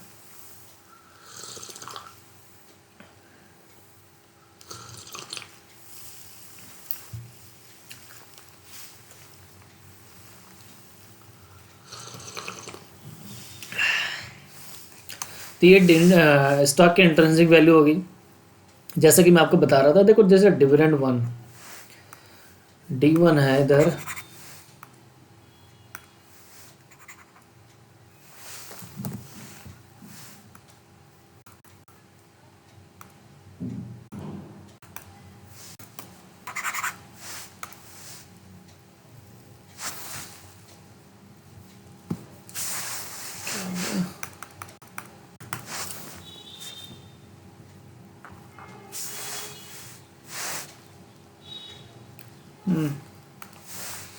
तो जैसे देखो यहाँ पर D1 आ गया, D2 आ गया, DN हो गया, मतलब ये फर्स्ट ईयर, ये सेकेंड ईयर, ये n नंबर ऑफ ईयर। इसमें हम क्या करते हैं, दैट इज़ 1+k, जो हमारे यहाँ पे कॉस्ट ऑफ इक्विटी है या फिर रिटर्न ऑन इक्विटी है, ये हम करते हैं, इससे डिस्काउंटिंग करें इसको कहाँ। तो जब भी फ्यूचर में जो चीज़ मिलने वाला है उसको हम डिस्काउंटेड से डिस्काउंट करके क्या करते हैं, प्रेजेंट वैल्यू में लाते हैं। और ये हो गया दैट इज़ यहाँ पे RB, कितना हमारा रियलाइजेबल वैल्यू है, कितने टाइम कितने साल के एंड में होना, फिर उसको हम क्या करेंगे, डिस्काउंट करके आज की प्रेजेंट वैल्यू में। तो ये हमारे स्टॉक के इंट्रिंसिक वैल्यू दैट इज यहाँ पे P0 निकल के आएगा, ठीक है।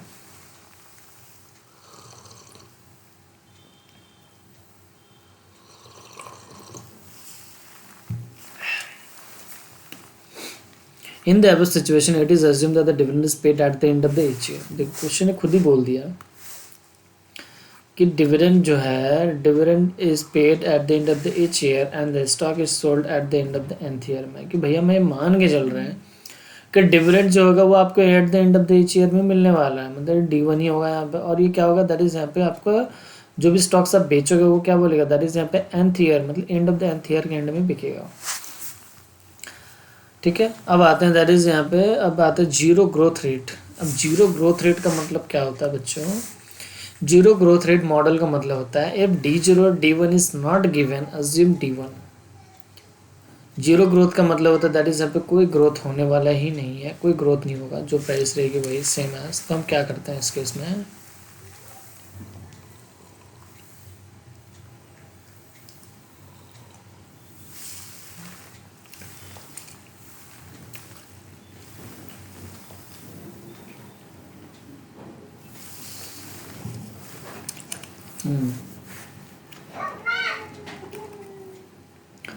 तो यहाँ पे हमारा ये हो गया दैट इज डिविडेंड, कितना हमें डिविडेंड मिलेगा, and divide by that is यहाँ पे के इक्वल्स दैट इज यहाँ पे कॉस्ट ऑफ इक्विटी।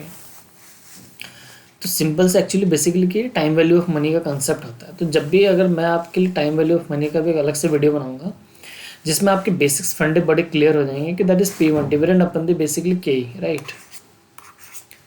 तो ये चीज़ें हैं कि जो डिविडेंड हमें मिलने वाला आज की मैं अगर निकालूं प्रेजेंट कैसे निकलेगी, तो जो डिविडेंड है डिवाइड उसको डिस्काउंट रेट से क्या कर दो, डिवाइड कर दो, तो आपके पास क्या आ जाएंगे, दैट इज यहाँ पे P0 आ जाएंगे, राइट। अब आते हैं that is question number that is यहाँ पे 5, right. X limited it's no growth company, पहले बोल दिया इसने कि कोई ग्रोथ कंपनी नहीं है। तो पेड डिविडेंड कितना पे कर रहे हैं, दैट इज यहाँ पे ये 5 rupees per shares and the cost of capital is that is 10%, compute the current market price of the shares. ये भी बोल दिया क्या निकालने के लिए, दैट इज CMP, सॉरी। तो अगर कोई ग्रोथ है ही नहीं तो डिविडेंड आपको मिला यहाँ पे, और इस साल की दैट इज यहाँ पे डिस्काउंट रेट भी इतनी की है, तो आप क्या करोगे, दैट इज यहाँ पे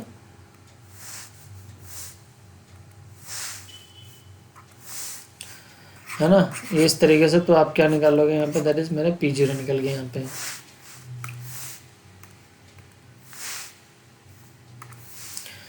ठीक है। फिर इसका that is constant growth rate, Gordon's model की ही बात चल रही है यहाँ पे। कांस्टेंट ग्रोथ मतलब हर साल ग्रोथ होती जाएगी। The relationship between the dividend and the share price on the basis of Gordon's formula is, अब ये देखो दैट इज यहाँ पे कांस्टेंट ग्रोथ, ये क्या बोलते हैं, दैट इज P0 आपको तो निकालना है, हर हालत में आपको P0 यहाँ पे निकालना है।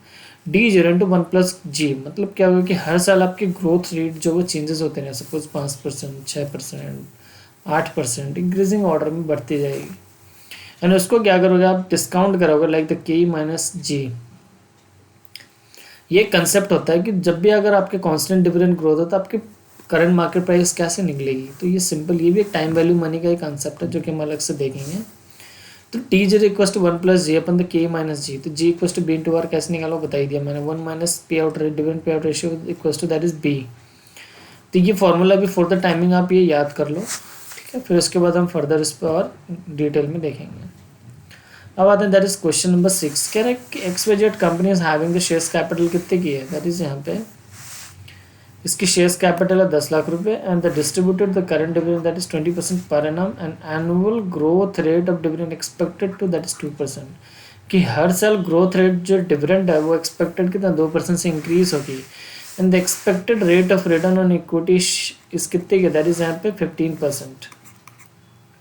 कितने की है यहाँ पे, तो ये हमारे आगे दैट इज के ही। तो नंबर ऑफ इक्विटी शेयर्स यहाँ पे निकल जाएगा 10 लाख डिवाइड बाई 10 से अगर मैं कर दूँ तो, क्यों, क्योंकि ये तो तुम्हारे यहाँ पे दे ही रखा है यहाँ पे C M P face, sorry ये फेस वैल्यू हो गया ना आपका।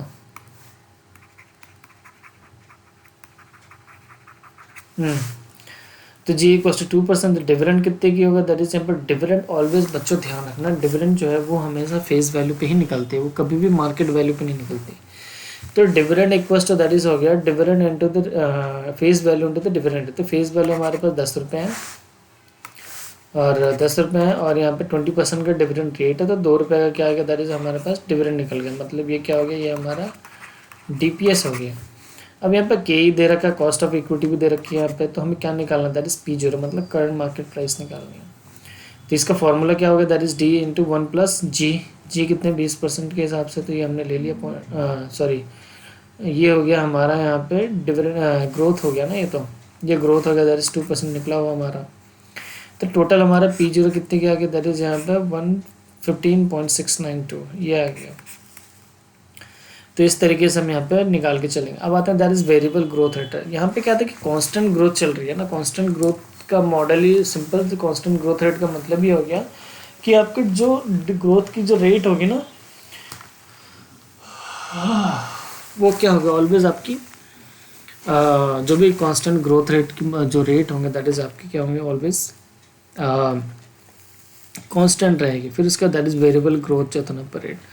अब वेरिएबल ग्रोथ रेट में भी आप देख रहे हो यहाँ पे कि दैट इज एक तो तुम्हारा, हाँ अब यहाँ पे हम एज्यूम कर लेंगे ग्रोथ रेट जो था ना पे change every year, right, and assume the 3 different rates. High growth rate theory के बेसिस पे मैंने लिख दिया यहाँ पे कि एक तो हो सकता है ग्रोथ रेट हाई हो या स्लोअर हो या फिर सस्टेनेबल हो, राइट, इस तरीके से।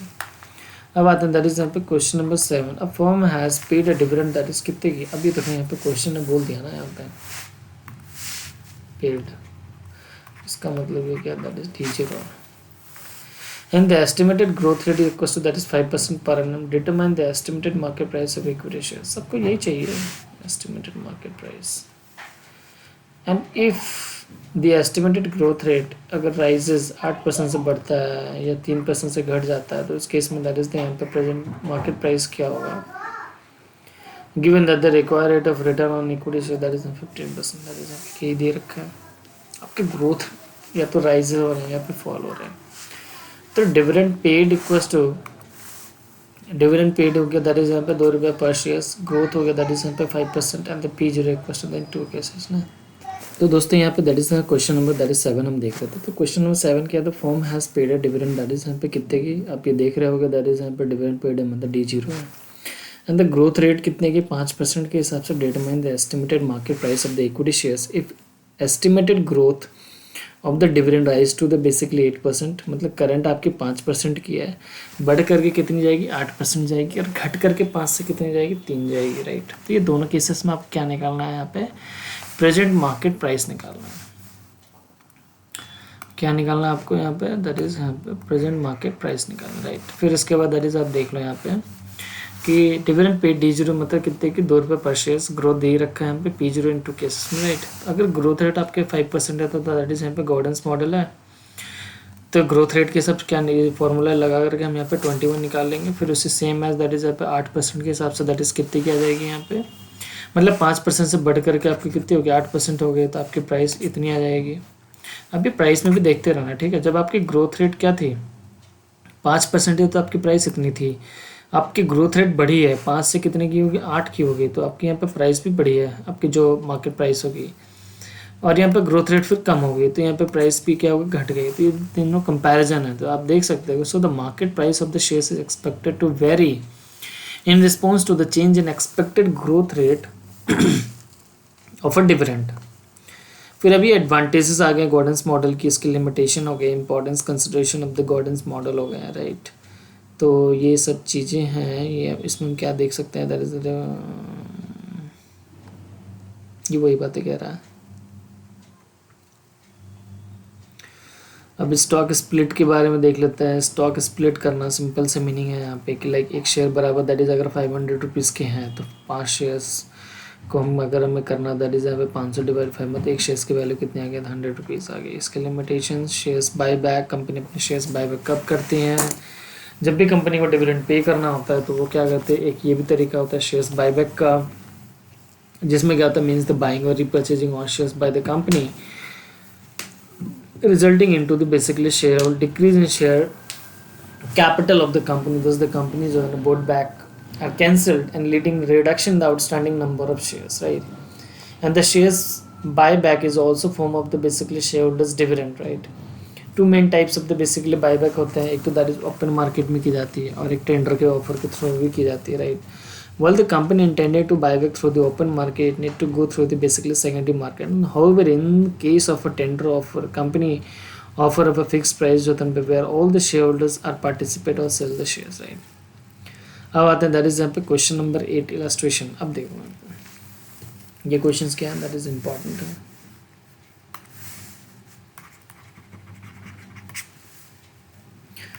इसमें क्या हो रहा है बच्चों कि जैसे कंपनी जो है उसके पास कितने इक्विटी शेयर्स, 10 लाख की हैं, 100 इज करके इसकी फेस वैल्यू हो गई।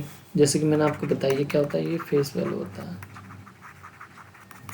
And the shares are currently quoted at par and the company proposes to declare a dividend कितने, 10 रुपये करके per share at the end of the current financial. And the capitalisation rate that is the K कितने की, 12% के हिसाब से के given है यहाँ पे। Compute the market price of the shares at the end of the year if dividend not declare and dividend declare, right. और दूसरी चीज़ आपको ये भी कह रहा है कि आपकी नेट प्रॉफिट कितने की, 5 लाख रुपए की, और इन्वेस्टमेंट फिर से यहाँ पे कह रहा है कि दैट इज 10 लाख रुपए की है। तो आप क्या करोगे, पहले यहाँ पे कैपिटल आपके सब कुछ यहाँ पे गिवन है, राइट। अब यहाँ पे आप देख सकते हैं डिविडेंड नॉट डिक्लेयर, तो फर्स्ट ऑफ ऑल हम क्या निकालेंगे, यहाँ पे P0 की वैल्यू निकालेंगे। P0 आपको यहाँ पे गिवन है तो P1 की वैल्यू निकालनी पड़ेगी हमें। और ये कौन सा मॉडल बोल रहा है, ये MM अप्रोच बोल रहा है। तो MM अप्रोच में क्या होता है कि दैट इज़ आपकी P1 की वैल्यू हमें यहाँ पे निकालनी पड़ती है। तो ये हमने फॉर्मूला ऑलरेडी हमने समझ रखा था, तो हमने क्या किया, दैट इज़ यहाँ पे P0 की वैल्यू गिवन है एंड P1 का हमें वैल्यू निकालना है, तो हमें P1 112 आ गया। फिर डिविडेंड अगर डिक्लेयर करते हैं तो दैट इज़ आप देख सकते हो, दैट इज़ यहाँ पे प्राइस रिड्यूस हो गए and calculation of the new number of, अब क्योंकि इन्वेस्टमेंट के लिए जो पैसे चाहिए तो बाकी के अमाउंट भी तो हमें चाहिए। तो प्रॉफिट हमारे पास कितने की थी, दैट इज़ यहाँ पे 5 लाख रुपीज़ की थी। डिविडेंड हमने डिस्ट्रीब्यूट कर दी, राइट। फिर इसके fund available for the investment 4 lakh के आ गए। टोटल इन्वेस्टमेंट 10 लाख की होनी थी, जिसमें से 6 लाख रुपए हमें जरूरत पड़ेंगे। और तो न्यू नंबर ऑफ शेयर्स हम कितना इशू कर देंगे, 6 lakh divide by that is 102, क्योंकि ये डिविडेंड इशू के केस में है। तो दैट इज यहाँ पे नंबर ऑफ शेयर्स कितने, इतने के आगे इतना हम जब जैसे इशू करेंगे तो हमें रिक्वायर्ड फंड्स मिल जाएंगे 6 लाख रुपए, जिसको हम इन्वेस्ट कर सकते हैं। फिर आते हैं that is question number 1, the following information spotting to the messrs X and Y limited and earnings of the company. 5 lakh रुपए की आप देख रहे हो यहाँ पे अर्निंग है कंपनी के पास। Dividend pay out ratio that is 60%, मतलब 60% कंपनी क्या करे, डिविडेंड अपना देगी, right. And the number of shares outstanding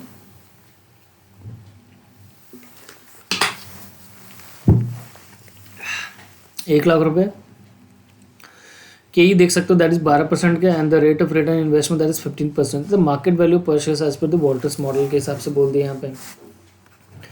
अब ये देखिए ईपीएस आपने यहाँ पे निकालना, आपको यहाँ पे डेटा जब भी अर्निंग्स वगैरह दिया रहता है आप ईपीएस निकाल लो। ईपीएस आपने इस तरीके से निकाला यहाँ पे। फिर उसके बाद आप देखो कि MPS as per the Walter's model, तो P0 वोल्टर्स मॉडल आपको फॉर्मूला यहाँ पे ध्यान रखना है। फिर उसके बाद that is D equal to that is EPS into dividend ratio के हिसाब से 60% डिविडेंड पे आउट रेशियो है। ईपीएस आपने निकाला, फिर इसका दैट इज आपका डिविडेंड कितना निकला, दैट इज 3 रुपीज़ निकला। तो ये आपने फॉर्मूला में इसको पुट करके दैट इज कितना आ गया आपके यहाँ पे P0 current market price that is the 45.83। अब नेक्स्ट क्वेश्चन क्या कहता है, ऑप्टिमम डिविडेंड पे आउट रेशियो बताओ according to the Walter's model the market value of company share that pay out ratio पे।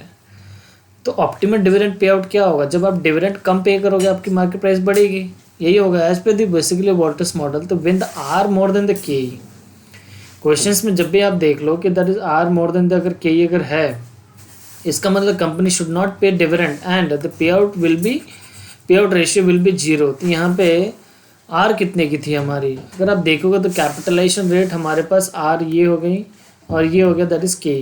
तो 15% that is more than the basically 12%। तो company no need to issue the dividend to the existing share holders.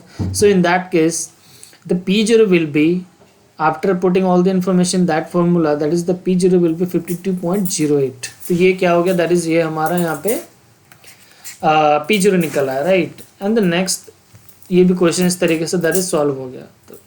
तो guys मैं बहुत ही आसान तरीके से questions को सॉल्व करवाता हूँ, और जो भी नोट्स यहाँ पे गिवन है तो आपको काफ़ी इजी होगा रिवीजन करने का टाइम में। और ये वीडियोस भी बनाए जा रहे हैं क्या, रिवीजन पर्पस से बना रहे हैं ताकि आपके एग्जाम से पहले आप इसे अच्छे से रिवाइज कर सकें। And then illustration that is 10, taking example of the basically 3 different forms that is growth, normal and declining, right. And the calculate the basically यहाँ पे इशू प्राइस गॉर्डेंस यूजिंग। अब यहाँ पे देखो कि दैट इज ये बोल दिया कि शेयर प्राइस है गॉर्डेंस मॉडल के हिसाब से कैलकुलेट करनी है। फॉर्म्स की आपकी देख ही रहोगे यहाँ पे कि एक तो दैट इज यहाँ पे आर मोर देन के इक्वल्स टू, इस तरीके से दैट इज यहाँ पे गिवन है। तो as per the Gordon's model के हिसाब से अगर हम देखें तो P0 equals to that is APS into 1 minus B upon K minus B into R, right. तो R more than the K case में दैट इज आपका P0 दैट इज ये आएगा।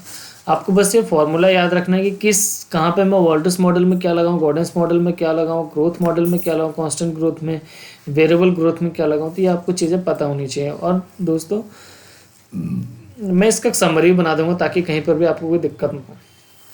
फिर are more than the K case में देख लो आप यहाँ पे, तो आपकी जो है प्राइस ये आएगी 100 रुपीज़ अगर आर लेस देन द के है। तो सिंपल सी बात है, अगर यहाँ पे दैट इज के है आर मोर देन द के, तो दैट इज यहाँ पर डिविडेंड कितना 0.6 है यहाँ पे, तो मेरा प्राइस ये रहा। फिर उसके बाद दैट इज अगर आर इक्वस टू के है तो इक्वस टू मेरा यहाँ पे दैट इज प्राइस क्या होगा, दैट इज यहाँ पे बढ़ गया, फिर यहाँ पे ये घट गया इस तरीके से। फिर कह रहे हैं if the retention ratio that is B is change from the basically 6.6 to 0.4 में अगर आता है, अगर रिटेंशन रेशियो कम हो रहा है मतलब मैं डिविडेंड ज़्यादा दे रहा हूँ ना, then the new MPS will be as follows.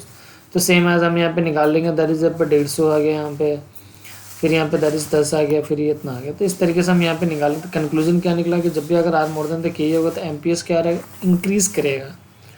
और अगर R equal to that is MPS constant that is कोई इम्पैक्ट या कोई भी इफेक्ट नहीं होगा। फिर आर अगर लेस देन तो बेसिकली के ही है तो एमपीएस क्या होगा, दैट इज आपके यहाँ पे फॉल कर जाएगी यहाँ पे, ठीक है, इस तरीके से। अब आते हैं दैट इज क्वेश्चन नंबर 11 में, राइट। क्वेश्चन नंबर 11 में क्या है, that is the following information is given below in the basically Aditya limited. EPS दे रखी है आपकी, कैपिटलाइजेशन रेट दे रखी है यहाँ पे। तो कैपिटलाइजेशन रेट हो गया दैट इज यहाँ पे ये हो गया दैट इज के, ये हो गया आर, ये हो गया dividend pay out ratio that is यहाँ पे 30%। तो basically the price per shares using the basically Walter's model.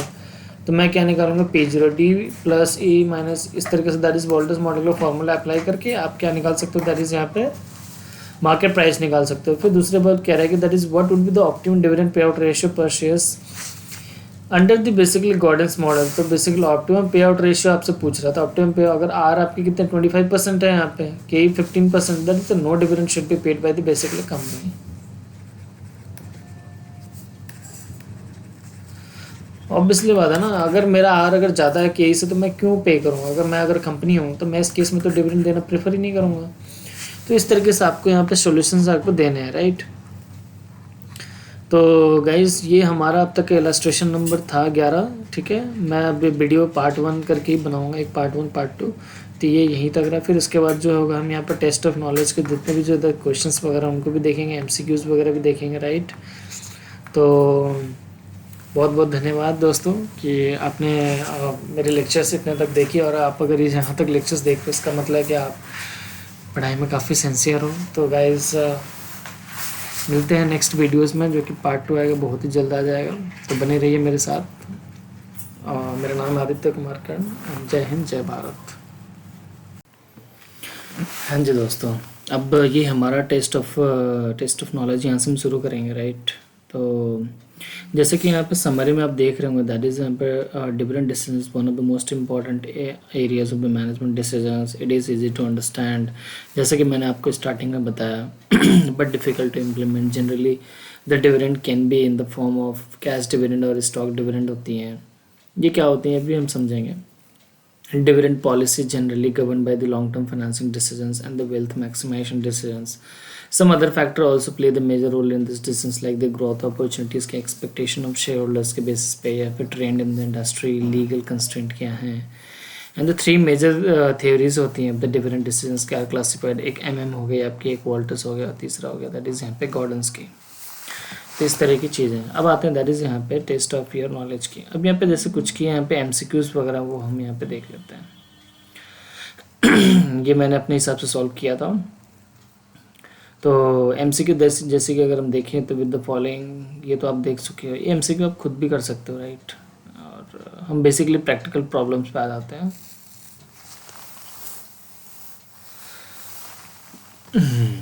Total कितने क्वेश्चंस, आई थिंक 9 होंगे, आई थिंक 9 ही है।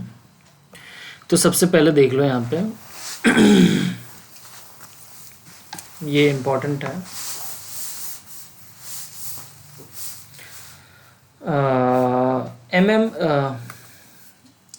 कलर ही ले लेता हूँ, ले लेता हूँ। M limited belongs to the risk classes for which the capitalization rate, तो capitalization rate जैसे कि आपको मैंने बताया था, ये क्या है, ये हमारा हो गया, ये हो गया दैट इज यहाँ पे K, राइट। एंड द 25 आउटस्टैंडिंग जो था basically shares and the CMP कितने की, that is 100 rupees. And the net profit दे रखा 2.5 लाख रुपये। And the considering the dividend of rupees 5 rupees per shares के हिसाब से डिविडेंड है।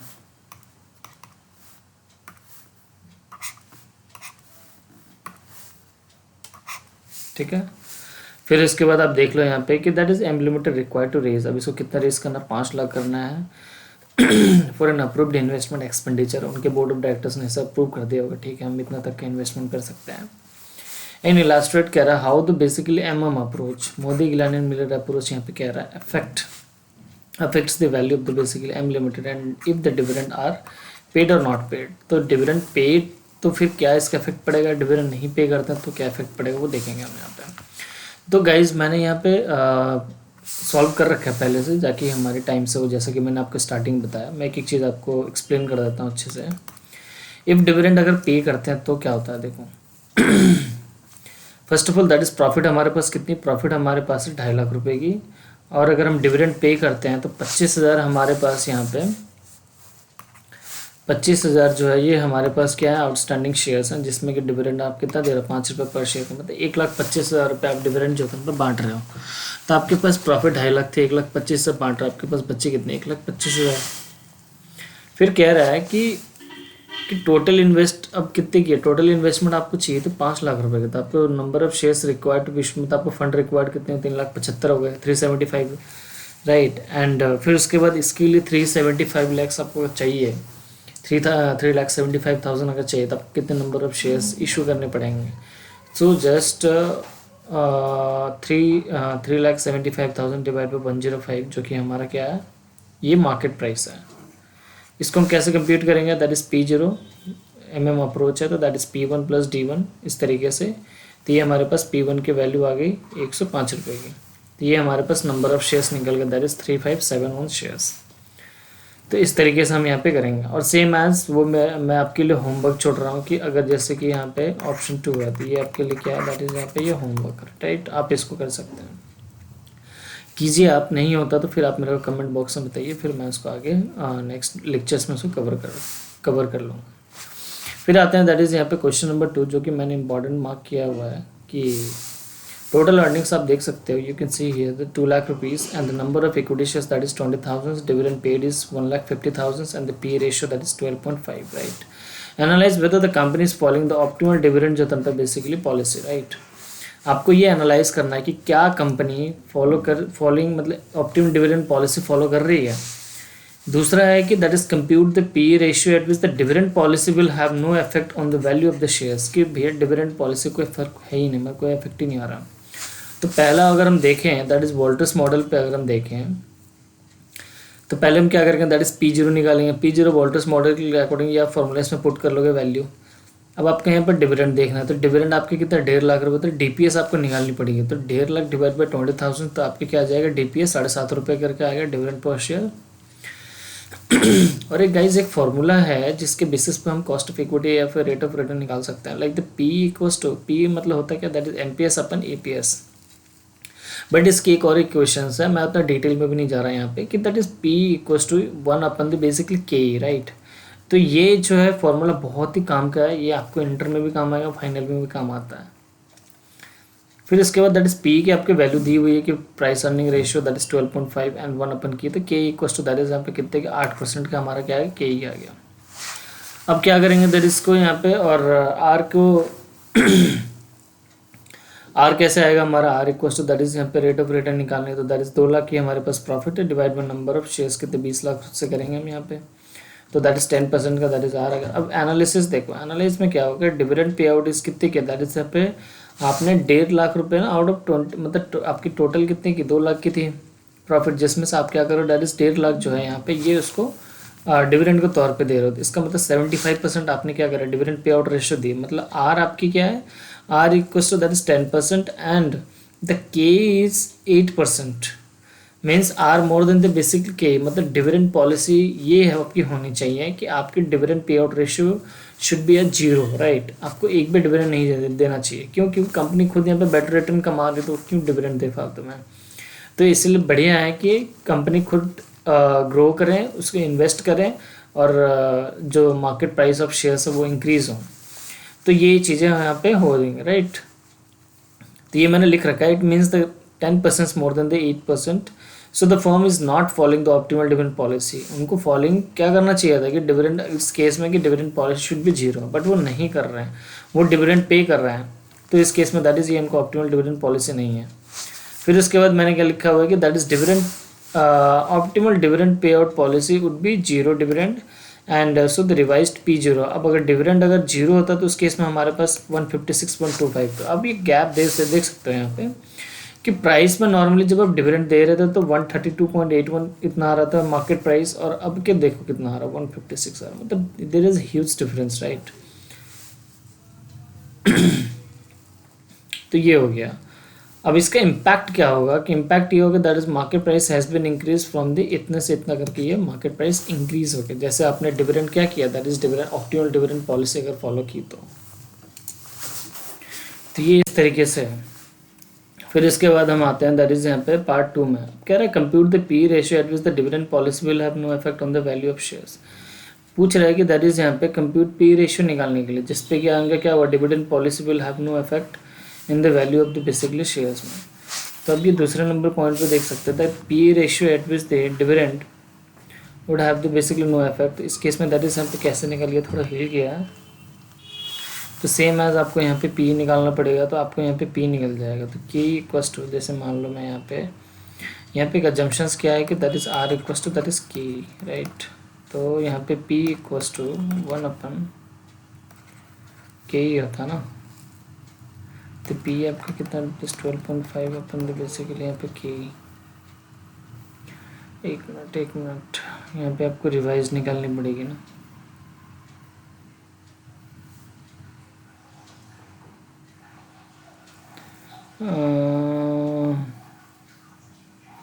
हाँ, तो यहाँ पे आपको न्यू अगर P निकालना है,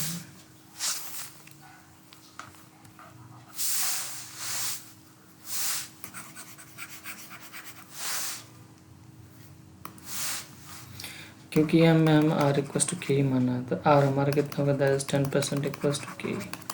हम K को क्या मान लेंगे, यहाँ पे 10% मान लेंगे, राइट। तो P इक्वस टू हो गया दैट इज हमारा 1/K, तो P इक्वस टू हो गया 1/10। तो देयरफॉर P इक्वस टू कितना होगा, दैट इज यहाँ पर 10 टाइम्स, ऐसे करके निकल जाएगा। फिर इसके बाद पूछ रहा है कि दैट इज यहाँ पे will your decision change if the P ratio is 8 instead of the basically 12.5। Yes, अब यहाँ पे क्या हो जाएगा कि दैट इज P0 हम यहाँ पे निकालेंगे। अगर P हमारा 8 है तो उस केस में दैट इज यहाँ पे P0 हमारा कितना आ रहा है, दैट इज 76 आ रहा है। एंड द रिवाइज्ड K बाद में कितने की निकलेगी, क्योंकि यहाँ पे 8 हमारा पी ऑलरेडी निकला हुआ है, तो इस केस में हमारा के हो गया, दैट इज 12.5%। तो here the K more than the basic R then the price would be as per Walter's model के हिसाब से होगी। बस इतनी सी बात थी। अब आ जाते हैं दैट इज क्वेश्चन नंबर 3 में, right. And with the help, अब यहाँ पे हम देखेंगे with the help of the following जो तुम पे फिगर पे कैलकुलेट द मार्केट प्राइस। अब इसमें भी बोला है आपको क्या निकालने के लिए, that is market price of the basically shares in the company using Walter's model dividends growth model, right. तो हम वोल्टस मॉडल के हिसाब से देखें, दैट इज P0 निकालना। तो P0 दैट इज यहाँ पे फॉर्मूला आपको याद रहना हमेशा से। इसमें आप क्या करना, सिंपल आपको वैल्यू पुट करनी है, तो आपको क्या आ जाएगी, दैट इज यहाँ पे P0 आ जाएगी कितने के, दैट इज 55 रुपये। और डिविडेंड ग्रोथ मॉडल के हिसाब से देखें तो आपको ये फॉर्मूला आपको याद रखनी है, ठीक है। फिर इसमें आपको ये याद रखनी है, राइट। अब यहाँ पे क्या है कि सिंपल आपको भी यहाँ पे क्या करना, पुट करना। इसमें कुछ कोई दिक्कत नहीं है, बस आपको फॉर्मूला ध्यान रखना चाहिए कि वोल्टस मॉडल में क्या लगना है, डिविडेंड ग्रोथ मॉडल में क्या लगाना है।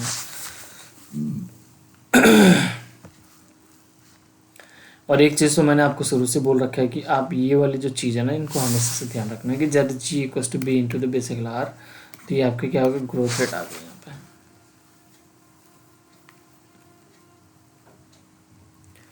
फिर आ जाते हैं दैट इज यहाँ पे क्वेश्चन नंबर 4 में कि नेट प्रॉफिट आपको गिवन है, प्रेफरेंस शेयर्स है, इक्विटी शेयर्स, ROI ये के दे रखा है। अब आपसे पूछा जा रहा है कि वन द डिविडेंड पे आउट इतना, तो आपको मार्केट प्राइस निकालना है।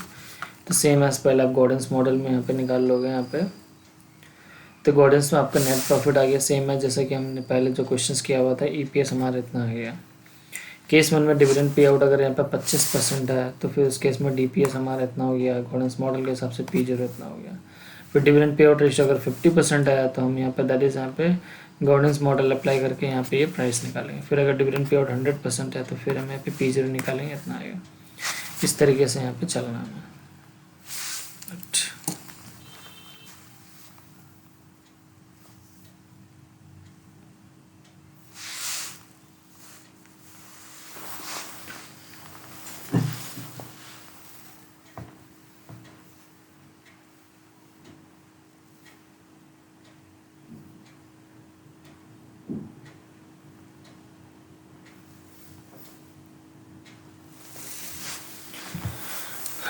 ठीक है।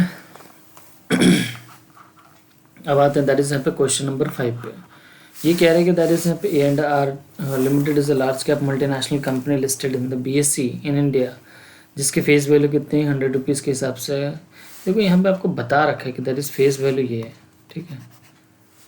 ना दिया अगर कुछ भी ना रहा तो भी हम फेस वैल्यू मान के चलेंगे, राइट। अनटिल अनलेस कि उसमें बोल रखा होगा मार्केट प्राइस अलग से। ग्रोथ रेट दे रखा है 15% फॉर द बेस। अच्छा, ये क्वेश्चन बहुत ही अच्छा, बढ़िया। आपके इंटर लेवल पे ना ये क्वेश्चन अति ही महत्वपूर्ण है। अब यहाँ पे ग्रोथ आपकी दे रखी है 15% के हिसाब से नेक्स्ट 4 ईयर्स के लिए, मतलब 4 साल तक आपके 15% के हिसाब से आपकी इक्विटी शेयर्स की जो प्राइस है वो ग्रोथ होती रही, मतलब किस पे, जो आपकी डिविडेंड मिलेगी, राइट, डिविडेंड। एंड लास्ट में क्या होगा कि इनफाइनाइट पीरियड तक आपके कितना, फिर उसके बाद 15% 4 साल होने के बाद 5% का फिर वो क्या रहेगा, दैट इज इनफाइनाइट, जो तब पे ग्रोथ होता रहेगा। यहाँ पे रेट ऑफ रिटर्न दे रखी है यहाँ पे, दैट इज के, राइट। फिर उसके बाद दैट इज 120 का डिविडेंड पर शेयर दे रखा है for the current financial year and the share traded as the basically average price of the, ये एवरेज प्राइस दे रखा है इतना, इंट्रिंसिक वैल्यू इतना दे रखा है, राइट। तो इस तरीके से यहाँ पे आपको करना है। अब हम यहाँ पे देख लेते हैं कि जो मैंने यहाँ पे बनाया, देखो कितना बढ़िया सही तरीके से बनाया, कि जैसे मान लो कि यहाँ पे ईयर है, ईयर वाइज 0 पीरियड में हमने ले लिया यहाँ पे, लेकिन ऑलवेज ध्यान रखना कि जब भी डिविडेंड मिलेगा आपको, ये D1 है, क्योंकि क्वेश्चन कुछ बोला नहीं, तो हम यहाँ पे eight the end of the year से मान के चलेंगे। तो दैट इज डिविडेंड 1 2 3 4 4 साल तक कितने % से, ये प्रेजेंट वैल्यू फैक्टर ले लिया हमने यहाँ पे, ये 120 हमारा जो प्रेजेंट वैल्यू है। फिर उसके बाद दैट इज 15%, इसका आप ऐसा देख लो, ये हो गया दैट इज 15%, ये हो गया 15 नहीं, ये भी तो हो गया आपको 15%, और ये हो गया दैट इज 15%, और ये हो गया यहाँ पे 5%, नहीं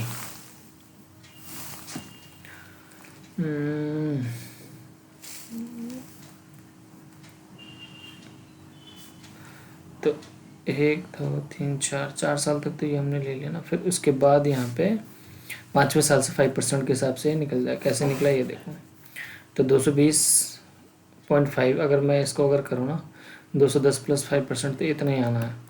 फिर उसके बाद दैट इज़ यहाँ पे ये हमारा कॉस्ट ऑफ इक्विटी माइनस ये ग्रोथ, ये हम टाइम वैल्यू ऑफ मनी में ये पढ़ते हैं, मैं वो अलग से चैप्टर बनाऊँगा। तो अब इसके हिसाब से देखो इसकी प्राइस कितनी आ गया, दैट इज़ 1470। तो हमारी प्रेजेंट वैल्यू आ कितना, दैट इज़ इतना, इसको राउंड ऑफ कर देना। फिर उसके बाद दैट इज़ यहाँ पे है फेयर वैल्यू इस कितने की है, दैट इज़ यहाँ पे ये जो हमारे इतना, इसको दैट इज़ फेयर वैल्यू बोलते हैं, क्या बोलते हैं इसको। एंड द मार्केट प्राइस जो था बेसिकली इतने की है, so the price is over priced, obviously बात है ना। आपकी फेयर वैल्यू कितने की है, दैट इज़ यहाँ पे 1023, एंड जो कि लेस देन थे बेसिकली यहाँ पे मार्केट प्राइस कितने की है यहाँ पे, दैट इज़ 3122। इसका क्या मतलब होगा, इसका मतलब अंडर वैल्यूड हो गया यहाँ पे, मतलब मार्केट में इतने की है ना, तो fair value is less than the basically market price, मतलब ये क्या है, दैट इज ओवर वैल्यूड है, मार्केट प्राइस ज़्यादा है इतने से। तो इस तरह के आपको क्वेश्चंस मिल जाएंगे यहाँ पे। फिर क्वेश्चन नंबर दैट इज यहाँ पे 6 देखिए, in the month of the basically में द शेयर्स दे रखा है यहाँ पे, आपने बेचना कितना है इतने में, एंड ग्रोथ रेट कितने का, that is 7.5%, and expected to pay dividend 20 रुपये पर शेयर के हिसाब से। Calculate the basically rate of return on the basic and investor जो can expect to on assuming that the basically dividend are expected to grow कितने 7%, मतलब 7.5% से अगर डिविडेंड हर साल ग्रो करेगी तो आपकी कैलकुलेट रेट ऑफ रिटर्न क्या रहेगी इन्वेस्टर्स की। अब यहाँ पे देख लेते हैं हम कि अगर मेरा ग्रोथ अगर 7.5% के हिसाब से है, ग्रोथ मेरा कितना, दैट इज 7.5% के हिसाब से डिविडेंड दे रखे 20 रुपये, तो के निकाल लो यहाँ पे पहले। तो के दैट इज़ ये फॉर्मूला तो आपको पता ही है, बेसिक्स है इसमें। तो ये हमने करके क्या निकाल लिया, दैट इज़ यहाँ पे के निकाल लिया। फिर उसके बाद दैट इज़ यहाँ पे बी इंटू आर, ये हमारा ग्रोथ रेट हो गया ये 6%। फिर उसके बाद that is now the growth rate that is यहाँ पे G equal to B into R, that is यहाँ पे 6%, ये हमने निकाला। फिर ओल्ड ग्रोथ रेट देख लो यहाँ पे क्या है, रिटेंशन रेशियो। इस तरीके से निकाल करके ना आपको फिर यहाँ पे देखना है कि that is EPS upon, that is यहाँ पे फॉर्मूला डीपीएस अपन डिविडेंड पे आउट, तो आपका ईपीएस निकल जाएगा, इतना निकला। फिर इसका न्यू पे आउट इतना निकला, फिर D1 इतना करके निकाला हमने अकॉर्डिंग टू द न्यू के विल बी, दैट इज यहाँ पे इतना।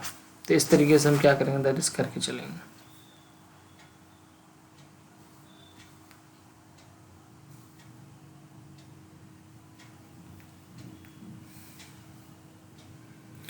आठवां भी सिंपल है और नौवां भी सिंपल है, तो ये आप देख सकते हो।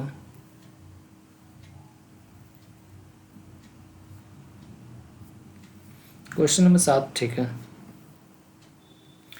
7 में क्या कह रहा है कि दैट इज यहाँ पे मैं ये करा देता हूँ, ठीक है। बाकी 8 और 9 ये आपके होमवर्क रहेंगे। आकाश लिमिटेड है तो basically 10 lakh equity shares outstanding दे रखा है यहाँ पे, 10 लाख इक्विटी शेयर्स है, इसकी प्राइस इतनी की है, राइट। फिर इसका डिविडेंड दे रखा है 8 रुपये पर share, the basically capitalisation rate कितनी है 10%, and calculate the market price per share when the expected dividend are declared and not declared. अब अप्रोच पे आ गया है। तो इस तरीके से देखो यहाँ पे कि अगर ये देखो अब यहाँ पे अप्रोच केस 1 में डिविडेंड डिक्लेयर था आपको, दैट इज यहाँ पे आपको फॉर्मूला याद रहना चाहिए। तो ये आप करके यहाँ पे क्या निकालूंगा P0, ठीक है। और अगर डिविडेंड अगर पे अगर करते हैं, मतलब इस तरीके से आपको कितना आ रहा है, क्योंकि ये P0 की वैल्यू दे रखा है, तो P1 मेरा कितना है, दैट इज यहाँ पे 157। केस 2 में इस तरीके से इतना आ जाएगा। फिर इसका that is calculate the number of shares to be issued, same as एक तो dividend declare dividend not declared में क्या डिफरेंस आ जाएगा यहाँ पे। जैसे कि नेट इनकम दे रखा है दैट इज 300 ये सेम ले लेना है, डिविडेंड इतना ले लेना है, इन्वेस्टमेंट बजट इतने लेना है। मतलब आप क्या करें, इन्वेस्टमेंट बजट आपके इतने हैं तो आपके फंड रिक्वायर्ड इतनी की होगी, एमपीएस इससे मल्टीप्लाई कर दो, नंबर ऑफ शेयर्स इतनी की आ गई। फिर इसके बाद दैट इज यहाँ पे और मार्केट वैल्यू ऑफ शेयर्स, क्योंकि यहाँ पे दूसरा क्वेश्चन में पूछा है कि मार्केट वैल्यू ऑफ शेयर्स क्या होगा अगर डिविडेंड डिक्लेयर करें या ना निकले। तो एग्जिस्टिंग शेयर्स हमारे पास इतने की थी, 10 लाख न्यू शेयर्स हमने इतने इशू करें, टोटल न्यू शेयर्स इतने हैं, एमपीएस से मल्टीप्लाई कर दो, मार्केट वैल्यू हो जाएगी। Conclusion, hence it is proved that basically market value of the shares remain unchanged irrespective of the basically dividend declared। तो गाइस ये हमारा टेस्ट ऑफ योर नॉलेज का भी सारा क्वेश्चंस हो गया, इसके 8 और 9 बचे हुए हैं, आप इसको सॉल्व कीजिए। और अगर नहीं होता तो फिर आप कमेंट बॉक्स में डालिए, मैं क्वेश्चंस की अलग से वीडियो बना लूँगा। और